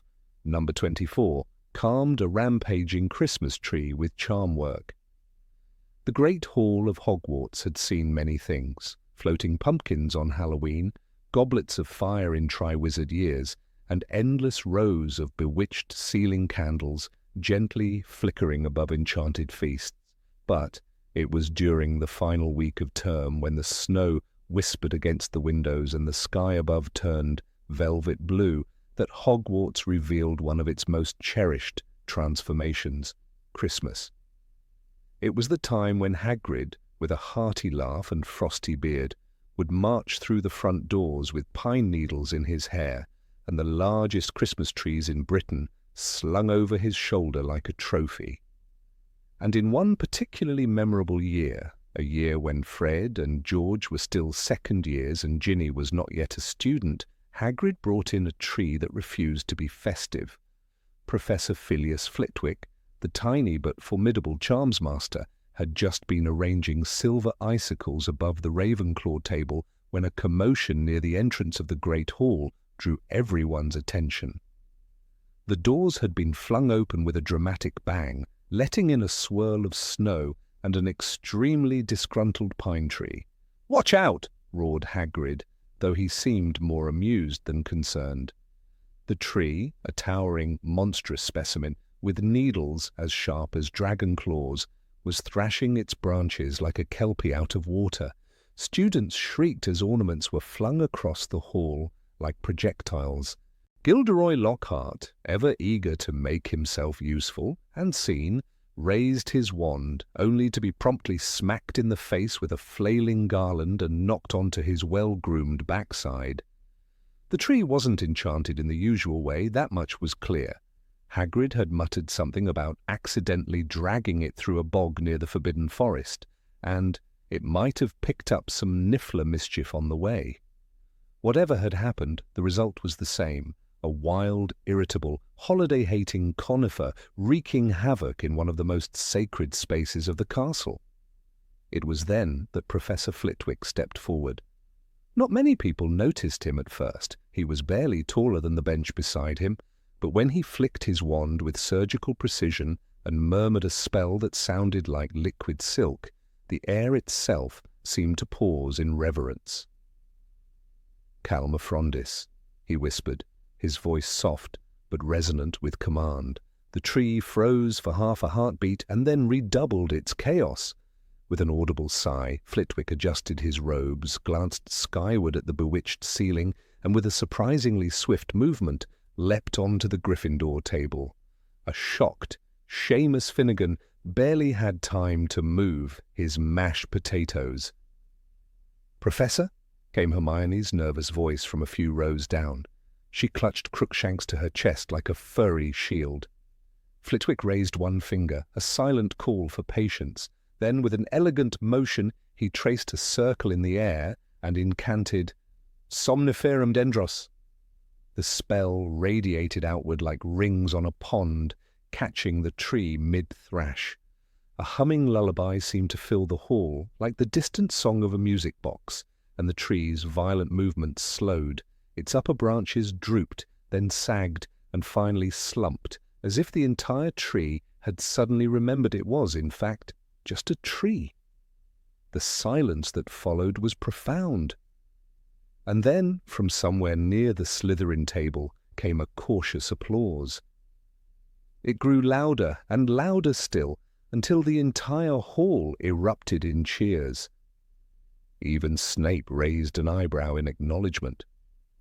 "That's Flitwick for you," murmured McGonagall, watching with a small, proud smile as her colleague bowed with a theatrical flourish. He's always had a way with unruly things.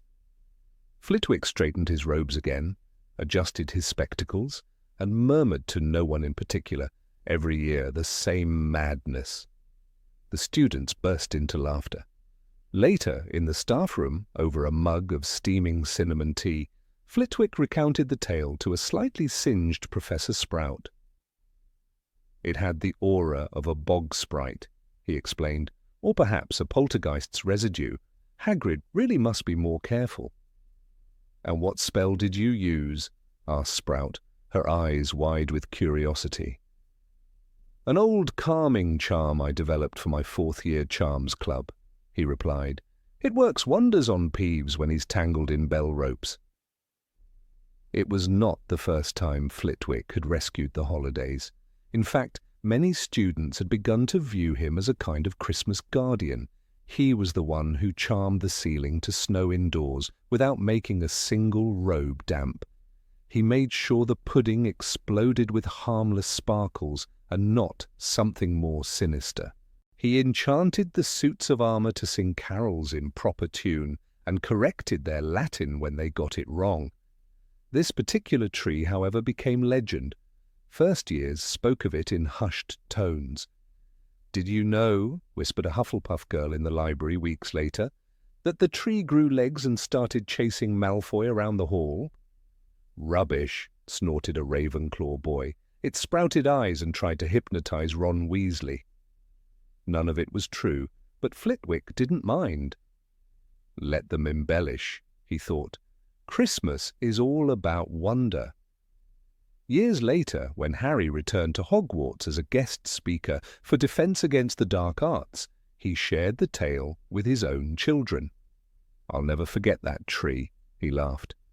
"And how Flitwick took it down like a duelist in a duel." James Sirius gasped. Did he duel it with fireworks? No, Harry said with a smile. Just grace, and one perfect spell. Luna Lovegood once claimed she'd seen the tree years after, growing peacefully in the Forbidden Forest, its branches still gently humming a Christmas tune. Do you really think it's the same one? Neville had asked. Well, Luna replied dreamily, it doesn't try to bite anymore, and it looks content. Professor Flitwick, for his part, never confirmed nor denied it. When asked during a lecture on advanced charm work whether the calming spell had any lasting effect on magical plants, he only smiled and said, even the most violent magic can be soothed with a little kindness and proper incantation. The moment was captured in a portrait later hung in the charms classroom. Flitwick, mid-cast, wand extended toward a towering evergreen, with eyes full of storm. It was a favourite among students, and still every Christmas, when the tree was brought in and stood gently swaying in the corner of the great hall, a few students would glance at it nervously, half expecting it to leap to life. But it never did, because somewhere within its bark, beneath the sap and the spells and the echo of chaotic magic, was a charm woven with care, spoken in kindness and sealed with a master's touch. Flitwick, small though he was, loomed large in that memory. Not because he sought attention, but because his magic whispered where others shouted, where Gilderoy Lockhart might have posed with the tree for a front-page photo. Flitwick bowed, dusted off his cloak, and returned to the business of teaching. Charms, he once told his class, is not about power, it's about precision, and sometimes it's about empathy, even with pine trees. And did the tree ever act up again? A young witch once asked during his final year at Hogwarts. Flitwick had smiled gently. Only once it sneezed glitter. Even in retirement, when he moved to a small cottage near Hogsmeade surrounded by enchanted bonsai and singing violets, he would chuckle to himself whenever he smelled fresh pine, because to him magic was not just in the wand, it was in the way you approached chaos, with dignity, with humour, and with the knowledge that sometimes the wildest things, be they spells, students, or trees, just needed a little gentle understanding. And so, the story of the berserk Christmas tree passed into Hogwarts legend, a tale told every December beside the fire, in dormitories and staff rooms alike, not for the chaos it caused, but for the wizard who calmed it. Number 25 silently stood up to Umbridge with dignified defiance. Of all the many professors who graced the halls of Hogwarts, few wielded authority with the quiet dignity of Professor Phileas Flitwick. Though small in stature, so small in fact that he often stood on a pile of books to see over his desk, Flitwick was a giant when it came to command over his subject and his classroom. The head of Ravenclaw House and the charms master of Hogwarts, he had long since earned the respect of his students and peers alike through a potent blend of expertise, warmth, and quiet firmness. But when Dolores Umbridge came slithering into Hogwarts during Harry Potter's 5th year, even Flitwick, known for his affable disposition and non-confrontational nature, found his patience tested. What followed was one of the most understated yet unforgettable lessons Hogwarts' new High Inquisitor would ever receive. Dolores Umbridge's arrival at Hogwarts was not marked by subtlety. Draped in her saccharine pink cardigans and emitting an air of enforced sweetness, she carried with her the chilling authority of the Ministry of Magic. As Hogwarts' newly appointed Defense Against the Dark Arts teacher and later High Inquisitor, she wasted no time in asserting her control. Her aim was clear: bring Hogwarts in line with the Ministry's paranoid vision and suppress anything or anyone who dared challenge it. Most professors were forced into a defensive stance, some even into open resistance. But Professor Flitwick chose a different strategy, one marked by finesse, confidence, and charm. It was during one of her early inspections that Umbridge, clipboard in hand and eyes narrowed like a predator's, decided to observe Professor Flitwick's charms class. The air in the room seemed to stiffen the moment she entered. Harry, Ron, and Hermione sat in the front row that day, their quills momentarily paused as they watched the interaction unfold. Flitwick, as always, greeted her with a courteous nod, his high-pitched voice cheerful but measured. "Ah, Professor Umbridge, do join us," he said, gesturing politely with one small hand. The students sensed what was coming before it happened. Umbridge had made it her mission to scrutinize every class, seeking out moments of weakness to exploit. And Flitwick, a part goblin professor with an unassuming demeanor, must have seemed like an easy target. She sat stiffly in the back, eyes scanning every movement, every word, every wand flick. When Flitwick demonstrated the summoning charm, Actio, with perfect control, summoning a feather from across the room into his tiny hand, she scribbled something on her parchment and cleared her throat pointedly. "Professor Flitwick," she said in her sugar-sweet voice, "I just have a brief question regarding your qualifications." Her tone, though polite on the surface, dripped with condescension. The room went still. Some of the students looked up, wide-eyed. Harry clenched his teeth. Hermione froze mid-sentence in her notes, and even Ron's eyes narrowed in disbelief. It was an insult barely veiled, a challenge laid bare in front of a classroom full of pupils. For a moment, Flitwick said nothing. Then, with the poise of someone who had faced far greater darkness than the likes of Umbridge, he turned slowly to face her. "I can assure you, Professor," he said softly, "I have the ministry-required certification in magical education, a mastery in charms, and have served on the Wizarding Examinations Authority for over 30 years. His eyes met hers, not with malice, but with a calm, unshakable confidence. "I believe that is more than sufficient for the position I hold." He bowed, not sarcastically, not dramatically, just a small, courteous bow, the kind one might give after a successful performance. It was the ultimate act of grace, a quiet declaration that he would not be bullied or diminished. Then, without waiting for her response, he turned back to his blackboard, waved his wand, and the chalk began to scribble examples of the charm they had just practiced.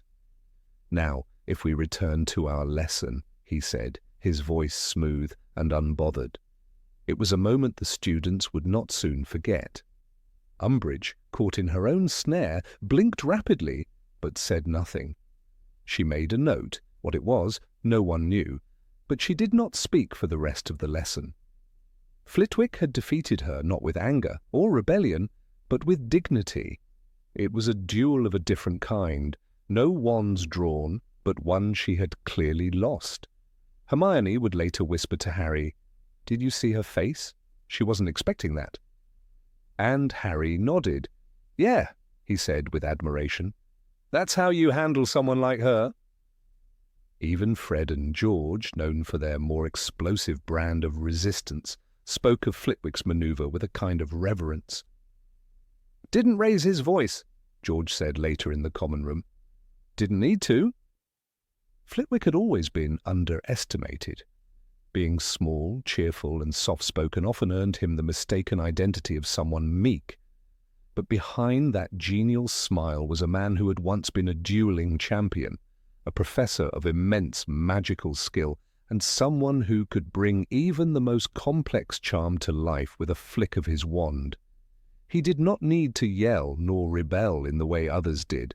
His power was in knowing exactly who he was and refusing to allow anyone to make him feel less than that.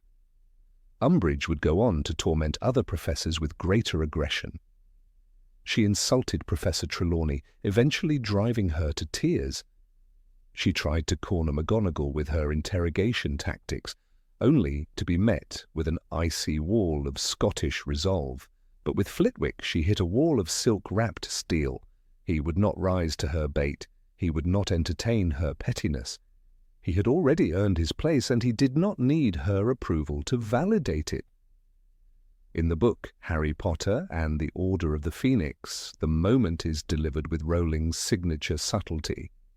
The line reads, "Professor Flitwick, the charms teacher, was of course very small, and Umbridge seemed to be wondering whether he could really be a wizard.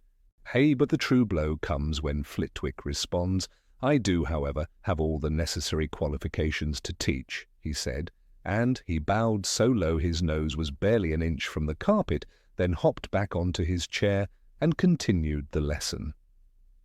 It was, in a word, perfect. It was not just a lesson in humility for Umbridge, it was a lesson in presence. Flitwick showed that real authority does not require domination, only self-assurance.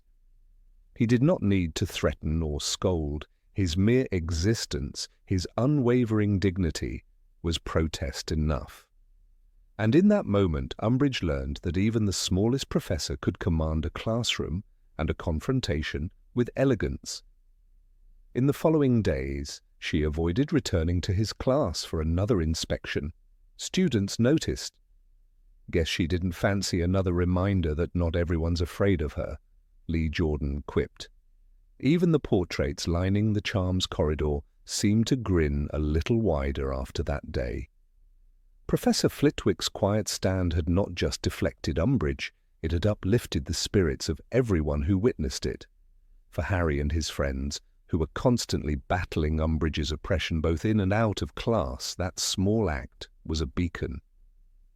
In the growing darkness that clouded the halls of Hogwarts, every act of resistance mattered.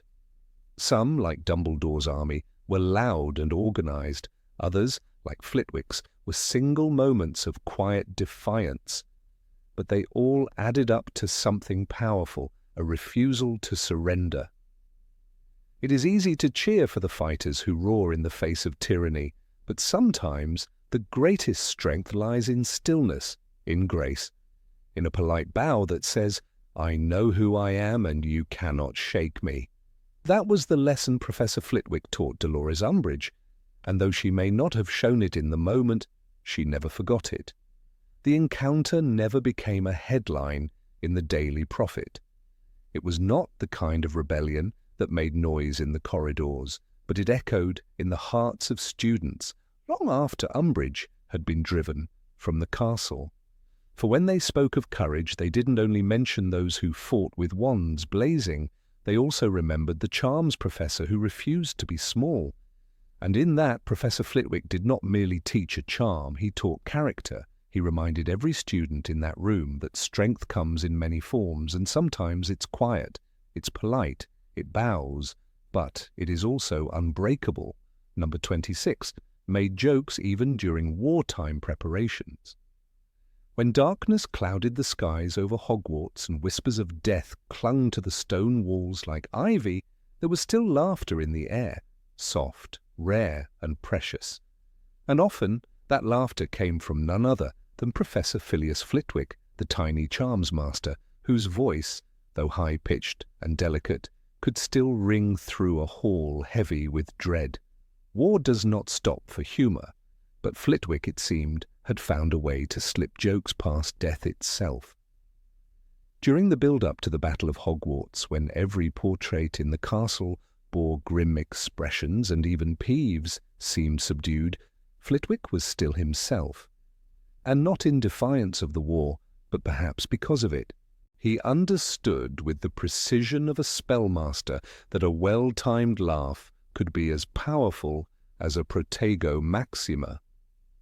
In Harry Potter and the Deathly Hallows, as the defenders of the castle braced for attack, it was Flitwick who broke the tension. If the suits of armour take it into their heads to start hopping around at the wrong moment, perhaps to greet Voldemort with a cheery hug, "I do apologize," he quipped, adding, with that unmistakable sparkle in his eye, "I'm afraid I'm not an expert in polite dueling." The comment earned a ripple of laughter, real, genuine laughter, from the weary group of students, teachers, and members of the Order of the Phoenix preparing for battle. Hermione Granger, ever the focused strategist, actually giggled. Even Professor McGonagall, standing near Flitwick with drawn wand and her usual tight-lipped expression, allowed the corner of her mouth to twitch. In a moment when the world felt like it could end at any second, Flitwick reminded everyone they were still human. He had always possessed that talent. Students remembered him not just for his mastery of charms, but for his ability to weave delight into the darkest corners of the day. It wasn't the first time he'd used humour as a shield.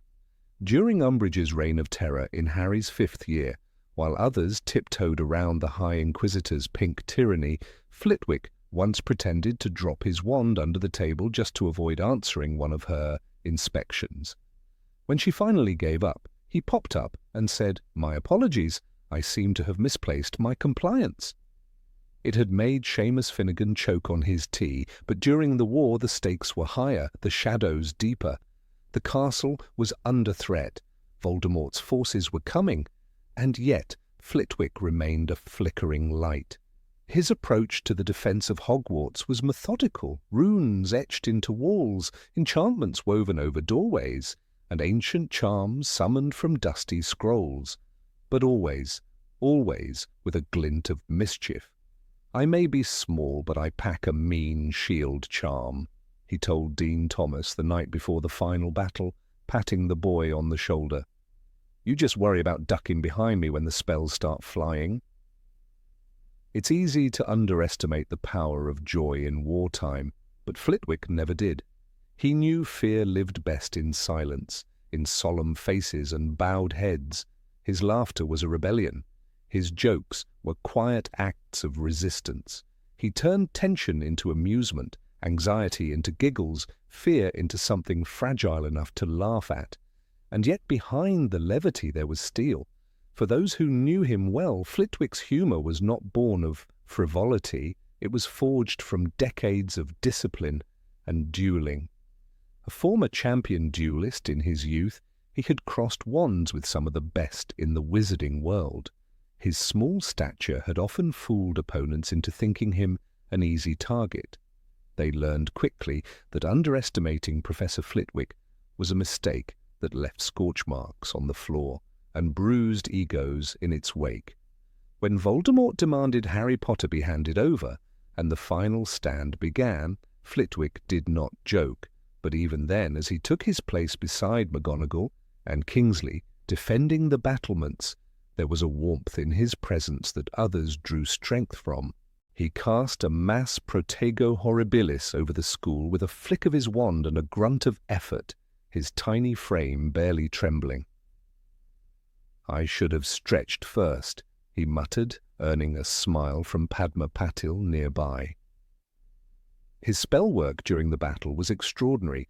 He was responsible for the animated suits of armour that charged into the fray, clanking and swinging medieval weapons at Death Eaters. Some said he gave them personalities. One reportedly bowed before striking, while another shouted, "For the glory of Ravenclaw!" before crashing into a wall. Though no one could prove it, many believed Flitwick had enchanted them that way on purpose, to keep spirits high, even in combat. Flitwick fought alongside some of the greatest witches and wizards of the age. He was seen dueling Antonin Dolohov, one of Voldemort's most feared Death Eaters, with such speed and control that those watching barely followed the spells being exchanged. "It was like watching a symphony," recalled Neville Longbottom afterward. "Tiny man, enormous power, and he was humming, actually humming as he fought." In a time when many lost their nerve, Flitwick's calm defiance was contagious. When asked later how he managed to stay so cheerful, he simply said, "When fear wins, Voldemort wins. I refuse to give him the satisfaction." Even after the battle, when the great hall held the wounded and the dead, and grief hung in the air like smoke, Flitwick found a way to comfort those around him. Sitting beside a stunned Lavender Brown, he conjured a bouquet of lilacs that danced a little jig before landing gently in her lap. "Not even dark magic can stop a good flower from blooming," he said softly. Lavender smiled through her tears. His humour wasn't loud. It wasn't the raucous, showy kind. It was quiet, clever, perfectly timed, like the man himself. And it was that subtle brilliance that made it so potent. Fred and George Weasley had once described him as a comedic ninja, sneaking up on you with a punchline when you least expected it. They adored him, and the feeling was mutual. The Weasley twins are proof that a good joke can be just as dangerous as a bad curse, he once said, laughing. It's often the tallest who are noticed first in a crowd. But during the war, many eyes sought out the smallest professor on staff, not because he stood tall, but because he stood firm. He made students feel safe. He made them laugh. And in doing so, he reminded them what they were fighting for, not just survival, but life. The kind of life where laughter was still possible. Years later, in interviews with survivors, many cited Flitwick's presence as essential. "He kept us sane," said Parvati Patil. "There were moments I thought I wouldn't make it through the night." And then Professor Flitwick would say something like, well, if Voldemort kills me, at least I won't have to mark another stack of third-year essays. And I'd laugh, and suddenly the fear wasn't so heavy anymore. Luna Lovegood, ever ethereal, said of him, "He reminded me of the music in silence, a bright sound in a quiet room. He didn't just teach charms, he taught us how to charm the dark away." There was a moment, just before the final assault, when Flitwick was seen practicing wand movements in the courtyard. When asked what he was doing, he replied, "Trying to remember a particularly flashy, disarming spell I learned in Venice. If I go out tonight, I want to do it with style." It was both gallows humour and absolute truth. For many, Flitwick's legacy is bound to his classroom, to the Wingardium Leviosa days and the early lessons in precision and pronunciation. But for those who were there during the Second Wizarding War, his true legacy was far greater. He was proof that light could survive the deepest darkness, not in spite of the danger, but in response to it. And in the years that followed, when younger students asked about the Battle of Hogwarts, those who had fought would often smile and share the tale of the tiny professor who made them laugh just when they needed it most, of the man who joked about hugging Voldemort, who duelled with the grace of a dancer, and who somehow, even with death at the door, reminded them that there was still room in the world for joy, because humour, as Flitwick knew, is not the opposite of courage. It is courage wielded with a wand and a wink in the face of fear, with the heart of a warrior and the soul of a clown. And perhaps that is why, long after the war, when Hogwarts rebuilt itself and portraits were rehung, someone noticed that the suit of armour near the charms corridor had been enchanted to wave cheerfully at passing students. When asked who had done it, Professor Flitwick only smiled. "Just a little something," he said, "to remind us all that even the coldest steel can learn to smile." Number 27 declined a seat in the Wizengamot to keep teaching. In the quiet halls of Hogwarts, among the echo of spells and laughter of young witches and wizards, Professor Phileas Flitwick walked with purpose, his robes always just a little too long for his diminutive frame. To most students, he was the charming charms master with a bright voice and a cheerful demeanour, who occasionally stood on books to see over his desk. But few knew that behind that warm smile stood one of the most powerful and principled wizards of his age, a man whose influence reached far beyond the stone walls of the school. Years before the Second Wizarding War broke the magical world in two, Flitwick had been offered a seat on the Wizengamot, the most powerful legislative and judicial body in magical Britain, and yet he had turned it down. The offer came during the final years of Cornelius Fudge's term as Minister for Magic. Political tensions were simmering, and the ministry sought to shore up its public image by inviting reputable, neutral figures into its ranks. One of those invitations found its way to the office of Professor Flitwick. It was written on enchanted parchment that shimmered faintly with ministry seals, inviting him to sit among the ancient robes of the Wizengamot, a place once held by Albus Dumbledore himself. It was not a role extended lightly. The Wizengamot was composed of esteemed witches and wizards tasked with passing magical legislation and overseeing the most serious of trials. For Flitwick, the invitation was a high honour. But Phileas Flitwick, though flattered, declined. "I am deeply honoured by your invitation," he had written in reply, the letter later archived in the private collection of former Minister Amelia Bones, "but I must respectfully decline. My heart belongs to the classroom, to the bright young minds who will one day shape our future. I believe I serve the magical world best by teaching, not judging." That simple response shook the ministry. Here was a wizard with centuries of magical lineage, part goblin, part human, a champion duelist in his youth, a Ravenclaw alumnus, and a peer of some of the greatest magical minds of the age, refusing a position of power. But those who knew Flitwick weren't surprised. He had never craved influence. His joy was in igniting wonder. Years later, Minerva McGonagall would recount the story to a new generation of staff. "He could have been a legend in the political halls," she said, but Phileas knew that a single moment of inspiration in a young student's life was more powerful than 100 votes in a courtroom. Even in the darkest hours of Voldemort's return, when the ministry was fractured and fear gripped the wizarding world, Flitwick remained at Hogwarts.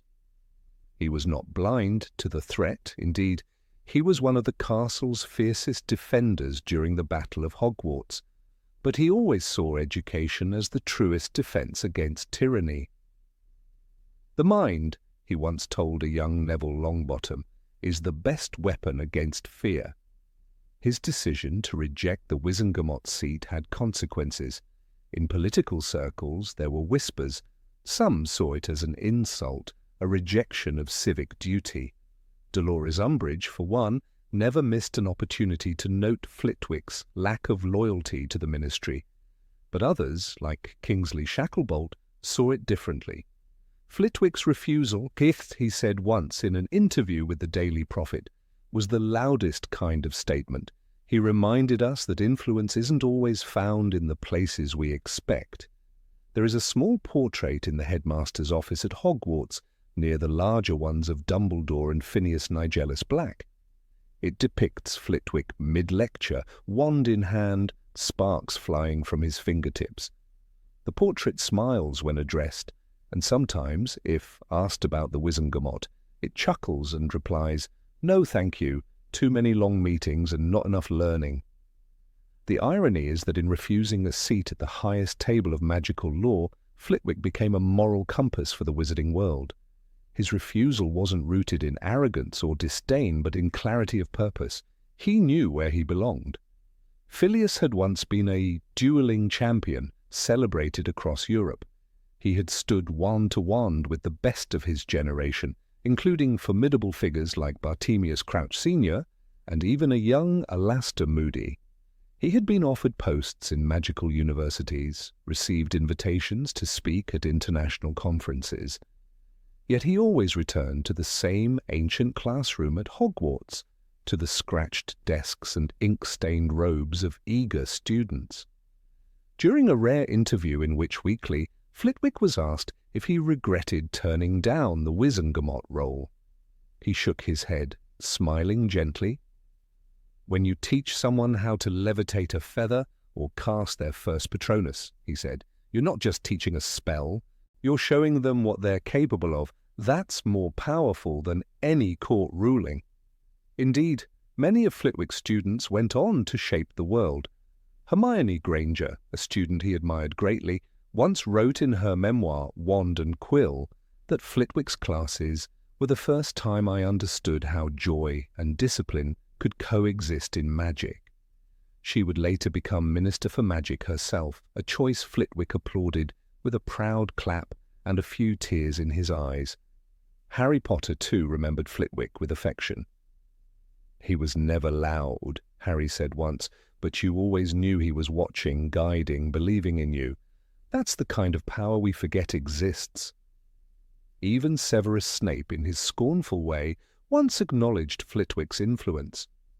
"Flitwick," he said, "wields silence like a weapon. He doesn't need to shout to be heard." Flitwick's legacy is written not in decrees or laws, but in the triumphs of his students and the resilience of Hogwarts itself. When the castle was attacked, Flitwick cast powerful defensive charms that withstood Death Eater fire for hours. He fought alongside McGonagall and Sprout, shielding the younger students, refusing to back down. "You may harm the building," he shouted during the battle, "but you will never break what we've built here." It was in that moment, not in any courtroom, that the full weight of his convictions was revealed. The Wizengamot, for all its power, had often failed the wizarding world, ignoring the rise of Voldemort, turning a blind eye to injustice, and allowing fear to shape law. Flitwick had seen that. He had watched trials where innocent witches and wizards were condemned, had seen how public pressure could twist even the wisest minds. "The law," he once told a sixth-year class, "is only as noble as the people who uphold it, and I would rather shape those people than sit among them." There was also a deeper, unspoken truth. As a half-goblin, Flitwick knew what it meant to be viewed with suspicion by the magical elite. Though he was respected, prejudice lingered in corners of the wizarding world, even within the ministry. Perhaps he had seen enough of that to know that true change came not from inside the institution, but from challenging it through knowledge. His choice was not just personal. It was political in the most profound sense. Today, new students at Hogwarts still learn the levitation charm with a swish and flick, still giggle when they make a feather float for the first time. And in that small, joyful moment, they unknowingly touch the legacy of a man who chose them over power. When Ravenclaw Tower celebrates his birthday each October, students gather with music and floating lights, retelling the story of the day Flitwick said no to the Wizengamot. "He chose us," they chant, raising their wands in tribute. "He chose us." No statue was ever erected in his honor in the ministry atrium. But in the hearts of those he taught, his image stands taller than most. And perhaps that was exactly how Phileas Flitwick wanted it. Number 28 created magical music spells for Hogwarts concerts. Of all the charms cast within the stone walls of Hogwarts, few have had as subtle and yet as magical an impact as the one devised by Professor Phileas Flitwick for the Hogwarts Orchestra. Those who attended the Yule Ball in 1994 might recall the haunting harmony of violins playing themselves, cellos swaying to invisible hands, and flutes that soared without breath. What most never realized was that these instruments were not bewitched by a team of staff members or enchanted artifacts. The magic came from a single, brilliant spell, cantando conducto, developed by none other than Flitwick himself. Professor Flitwick, known mostly to students as the charming charms master with a talent for levitation and defense spells, had once been a celebrated concert duelist and, surprisingly to some, a gifted pianist in his youth. Long before he ever taught a single student to float a feather, he spent many nights perfecting the fusion of sound and spell work. In the quiet hours after lessons, he would sit alone in the North Tower classroom, fingers trailing through the air, as if conducting an invisible symphony only he could hear. The idea for the spell came not from a desire for applause, but from empathy. "I wanted every student to feel the wonder of music," he once told Professor McGonagall over tea, "even those without formal training or access to instruments." The result was a piece of magic that allowed any conductor, no matter how skilled, to direct a full orchestra with a wand. The spell synchronized the musical instruments to respond not to touch, but to motion and emotion. One needed only to believe in the rhythm. It was in 1981, during an end-of-year celebration following the defeat of Voldemort, that Flitwick first unveiled the spell. The great hall had been decorated in gold and silver, the candles floating lower than usual in honor of those who had fallen. The usual house band had not arrived. Several members had gone into hiding or joined the Order of the Phoenix. As silence threatened to overshadow the celebration, Flitwick stepped forward with a wand in one hand and an old cello floating behind him. With a flick, the cello began to hum a soft lullaby. Then came the violins, 2 at first, then 4. A clarinet twisted into the air, dancing as it played. The students looked up, eyes wide, not with fear, but wonder. Hogwarts was singing again. "Is that magic?" asked a first-year Hufflepuff, peering between the floating instruments. "Everything is magic if you believe it can be," Flitwick replied, his voice trembling slightly. "But yes, this is also technically advanced charm work." Flitwick's spell quickly became a tradition at Hogwarts. During the annual winter ball, the enchanted orchestra became a centerpiece. Students would take turns conducting, guided by the professor himself. Among the most memorable student conductors was Angelina Johnson, who once led a rendition of Witches in the Wind, so energetic that 2 violins nearly collided mid-flight. Even Fred and George Weasley attempted a comedic routine with kazoos and flying drums, though Flitwick had to step in when the percussion section attempted to escape out the window. The spell was not simple to learn. It required mastery of basic levitation, synchronization charms, and an intuitive sense of beat. As Flitwick described it, "You must not only wave your wand, you must dance with it." That sentiment became his mantra. In a Charms Club meeting, he explained to Hermione Granger that the wand movement must mimic a conductor's baton, but with intentional feeling behind it. A sharp flick means a crescendo. A slow, circular sweep asks for quiet. Hermione, ever the attentive pupil, eventually used the spell during the Dumbledore Memorial Ceremony, directing a solo harp to play Hogwarts Lament. The most beautiful aspect of Cantando Conducto was how it brought together students from all houses. In the orchestra pit, there were no Gryffindors or Slytherins, just music, movement, and magic.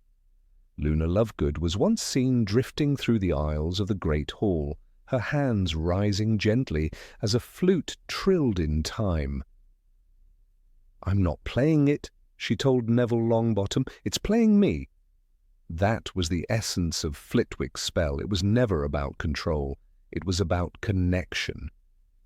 In 1997, with war looming and the school increasingly under threat, Flitwick's spell became a kind of sanctuary. While Death Eaters prowled the grounds and whispers of the Carrows chilled the air, students gathered in secret to hear the instruments play. The Room of Requirement became a hidden concert hall. Ginny Weasley, accompanied by a ghostly saxophone, sang lullabies to the younger students. Seamus Finnegan tried his hand at conducting a horn section, only to be thrown backward by a blast of unexpected volume. "It's not just a spell," Dean Thomas said afterward. "It's a reminder that we still have beauty, even when everything feels broken." The spell's mechanics were never published in textbooks, though rumour had it that Flitwick kept a handwritten version in a red leather journal tucked behind his office clock. The Ministry of Magic once attempted to replicate it for their Wizarding Royal Orchestra, but the results were disappointing. Without Flitwick's guidance and musical intuition, the instruments behaved erratically. One trumpet refused to stop playing the Chudley Cannon's anthem. When asked why he never patented or monetized the charm, Flitwick chuckled. "How do you put a price on joy?" he said. "Besides, it was never mine to begin with. The music was already there. I just gave it wings." An especially touching moment came during the memorial service for Dobby, the house elf. Flitwick, who had quietly wept during the ceremony, conducted a single violin to play Freedom's Requiem, a piece of his own composition. Harry Potter later said it was the most moving music he had ever heard. It was like the violin was crying, he told Luna. Like it understood. The spell wasn't flawless. On more than one occasion, rogue instruments caused chaos. During a spring concert, a double bass took off through the ceiling after a Ravenclaw accidentally infused her excitement into the wand movement. Flitwick, ever prepared, had a charm at the ready, Equilibrio, which calmed the enchanted instruments instantly. He'd smile, give a small bow, and say, "And that, ladies and gentlemen, is why we rehearse." Flitwick's contributions to Hogwarts extended far beyond the classroom. He gave students courage to try, to create, to feel. Cantando Conducto became more than just a spell. It was an invitation to express oneself. For Muggle-borns like Justin Finch-Fletchley, who'd never seen a violin up close, it was a gateway into a world they'd never imagined. For shy students like Susan Bones, it became a voice when words failed. As time passed, the spell found a quiet home in Hogwarts tradition. During Christmas feasts, it was used to perform carols.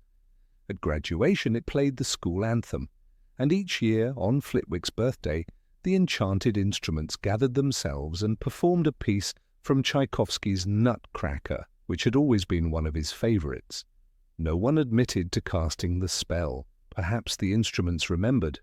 Albus Dumbledore once said, "Music, a magic beyond all we do here." It was Flitwick who made that sentiment literal. His charm was a bridge between disciplines, a meeting point between art and magic, heart and wand. It's said that when Flitwick finally retired, the orchestra performed one last time under his direction. Every professor attended, even Peeves floated above, unusually silent. The great hall was filled with candlelight, and the music rose like a phoenix. Some claimed to see actual notes glowing in the air, as if the spell had grown sentient. When the final chord faded, Flitwick lowered his wand, bowed deeply, and whispered, "Thank you."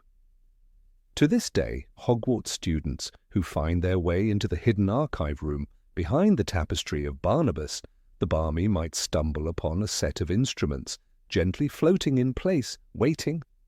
All it takes is a wand, a steady hand, and a heart open to melody. For in the castle's echoing silence, Flitwick's spell lives on, not just in sound, but in spirit. Number 29. Wore a top hat on festive occasions. Professor Phileas Flitwick was not a man one would easily overlook, not because of his height, which barely reached the edge of the staff table at Hogwarts feasts, but because of the undeniable charm and dignity with which he carried himself. At every grand event within the enchanted walls of the ancient castle, be it the shimmering Christmas feast, the spectacle of the Yule Ball, or the warm end-of-term banquets, Flitwick appeared not just as the charms master of Hogwarts, but as a symbol of elegance. Always attired in a crisply tailored frock coat and, most notably, a tall black top hat that gleamed under the candlelight. He looked more like an honoured guest at the ministry gala than a professor at a school. His hat, that distinctive top hat, had become a kind of signature. Students whispered that it was enchanted to never tip over, even in the chaos of Weasley's wildfire whiz-bangs, or when Peeves decided to upend the entire faculty's seating arrangement. Some claimed it had belonged to a famous dueling master in the 18th century, and others swore it could sing softly if you listened close during Christmas Eve. Whether or not the rumours were true, it always stood proudly atop Flitwick's head, a beacon of class amidst the wild variety of wizarding fashion. Harry Potter first noticed the professor's choice of attire during his very first Christmas at Hogwarts. As described in Harry Potter and the Philosopher's Stone, the Great Hall was decorated with 12 towering Christmas trees, icicles that never melted, and candles floating in mid-air. But amid the splendour, there was something uniquely endearing about Flitwick, who wore a tiny velvet suit and a top hat and seemed to be dancing on the stool while conducting the school choir of frogs. It was this moment that solidified his image as not only a master of magic, but a figure of whimsy and grace. Yet behind the professor's fashionable presence was not vanity, it was a celebration. Flitwick believed in the importance of honouring tradition and elevating the atmosphere of every event. His refined wardrobe was a reflection of his respect for the school, the students, and the legacy of magic. On nights when the whole school gathered in festivity, he dressed to show reverence, not just flair. "It is a joyous thing," he once said, according to an anecdote shared by former Ravenclaw prefect Penelope Clearwater, to be a small man in a tall hat, surrounded by tall hearts. His presence at the Yule Ball during Harry's 4th year was another testament to this idea. The hall had been transformed into a silver frost wonderland. Tables were adorned with ice sculptures that breathed, and the enchanted ceiling reflected a starry December night. Flitwick entered wearing a deep navy frock coat embroidered with snowflakes that shimmered when he moved. The top hat was polished to a mirror-like finish, and a frosty blue ribbon circled its brim. He bowed to Madame Maxime with an exaggerated flourish, making her laugh despite her otherwise stern demeanour. He spent most of the evening by the orchestra, offering guidance, and occasionally lifting his hat as a conductor would a baton. To the students, Professor Flitwick's holiday attire was more than a novelty. It was something to look forward to, a reminder that magic wasn't only in wands and spells, it was also in the small things. In the excitement of the season, in the polished gleam of a hat, in the sparkle of sequins on a waistcoat. Luna Lovegood, herself a student of Ravenclaw, once commented in her dreamy voice, "He always looks like a sugar-plum general on parade." Her words weren't far off the mark. Minerva McGonagall, his longtime colleague, used to tease him gently. "Phileas," she would say with a thin smile, "you're the only wizard I know who can make a top hat look taller than himself." But there was admiration in her tone, not mockery. Flitwick would chuckle, tip his hat in her direction, and respond, "A hat is only as grand as the head that wears it, Minerva." It wasn't merely the students who appreciated his style. Albus Dumbledore himself often complimented Flitwick's seasonal elegance. During the Christmas feast in Harry's 3rd year, Dumbledore wore a hat shaped like a bonbon cracker and turned to Flitwick, saying, "I must say, Phileas, your hat outshines even mine tonight, a fine monument to good taste." To which Flitwick bowed low, responding with a modest, "You honour me, headmaster." The top hat became more than just part of his outfit. It became a story, a tradition. And in the castle, where portraits spoke and staircases moved, it was no surprise that even the paintings noticed. One painting of a rotund wizard in the second-floor corridor was often heard muttering, "A proper wizard, that one, knows how to dress for a feast." During Christmas time, this same portrait insisted on donning a painted version of Flitwick's hat, in solidarity.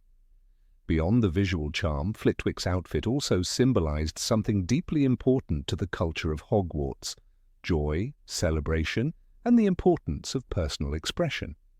At a school where robes were the norm and black was the color of choice, his festive clothing reminded everyone that magic had color, character, and heart.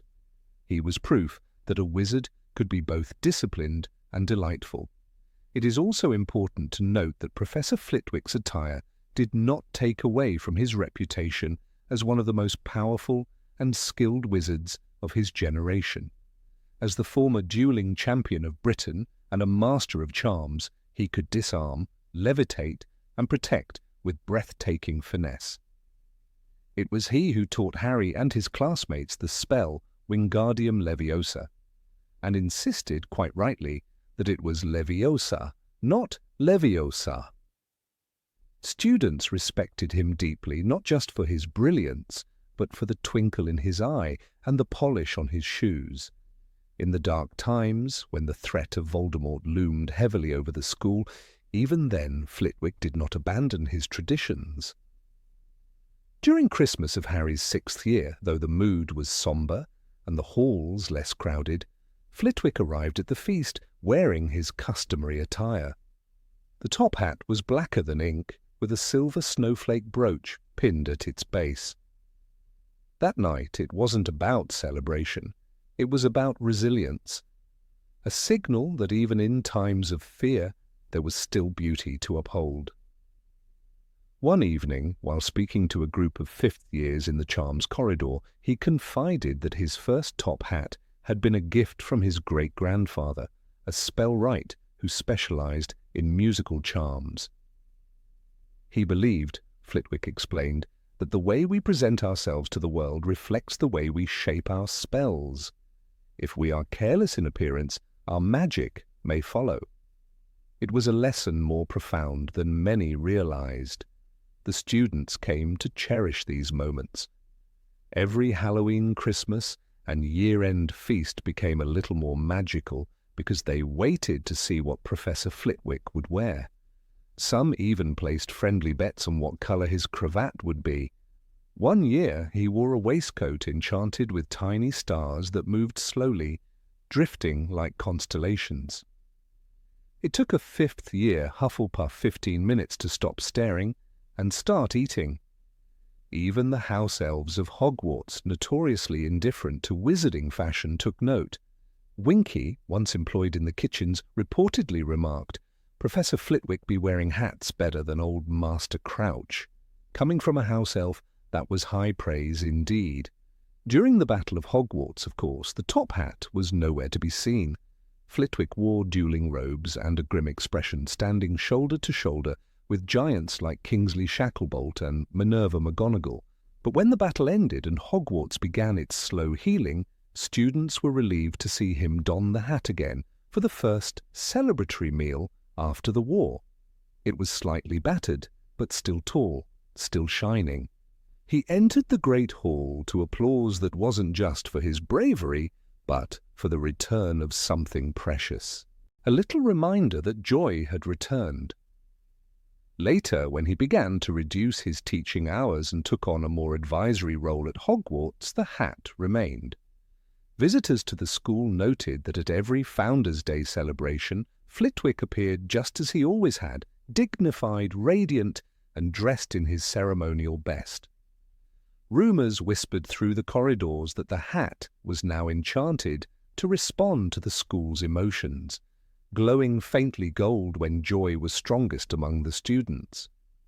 To many, the image of Professor Flitwick in his tall hat became as much a symbol of Hogwarts as the Sorting Hat or the Forbidden Forest.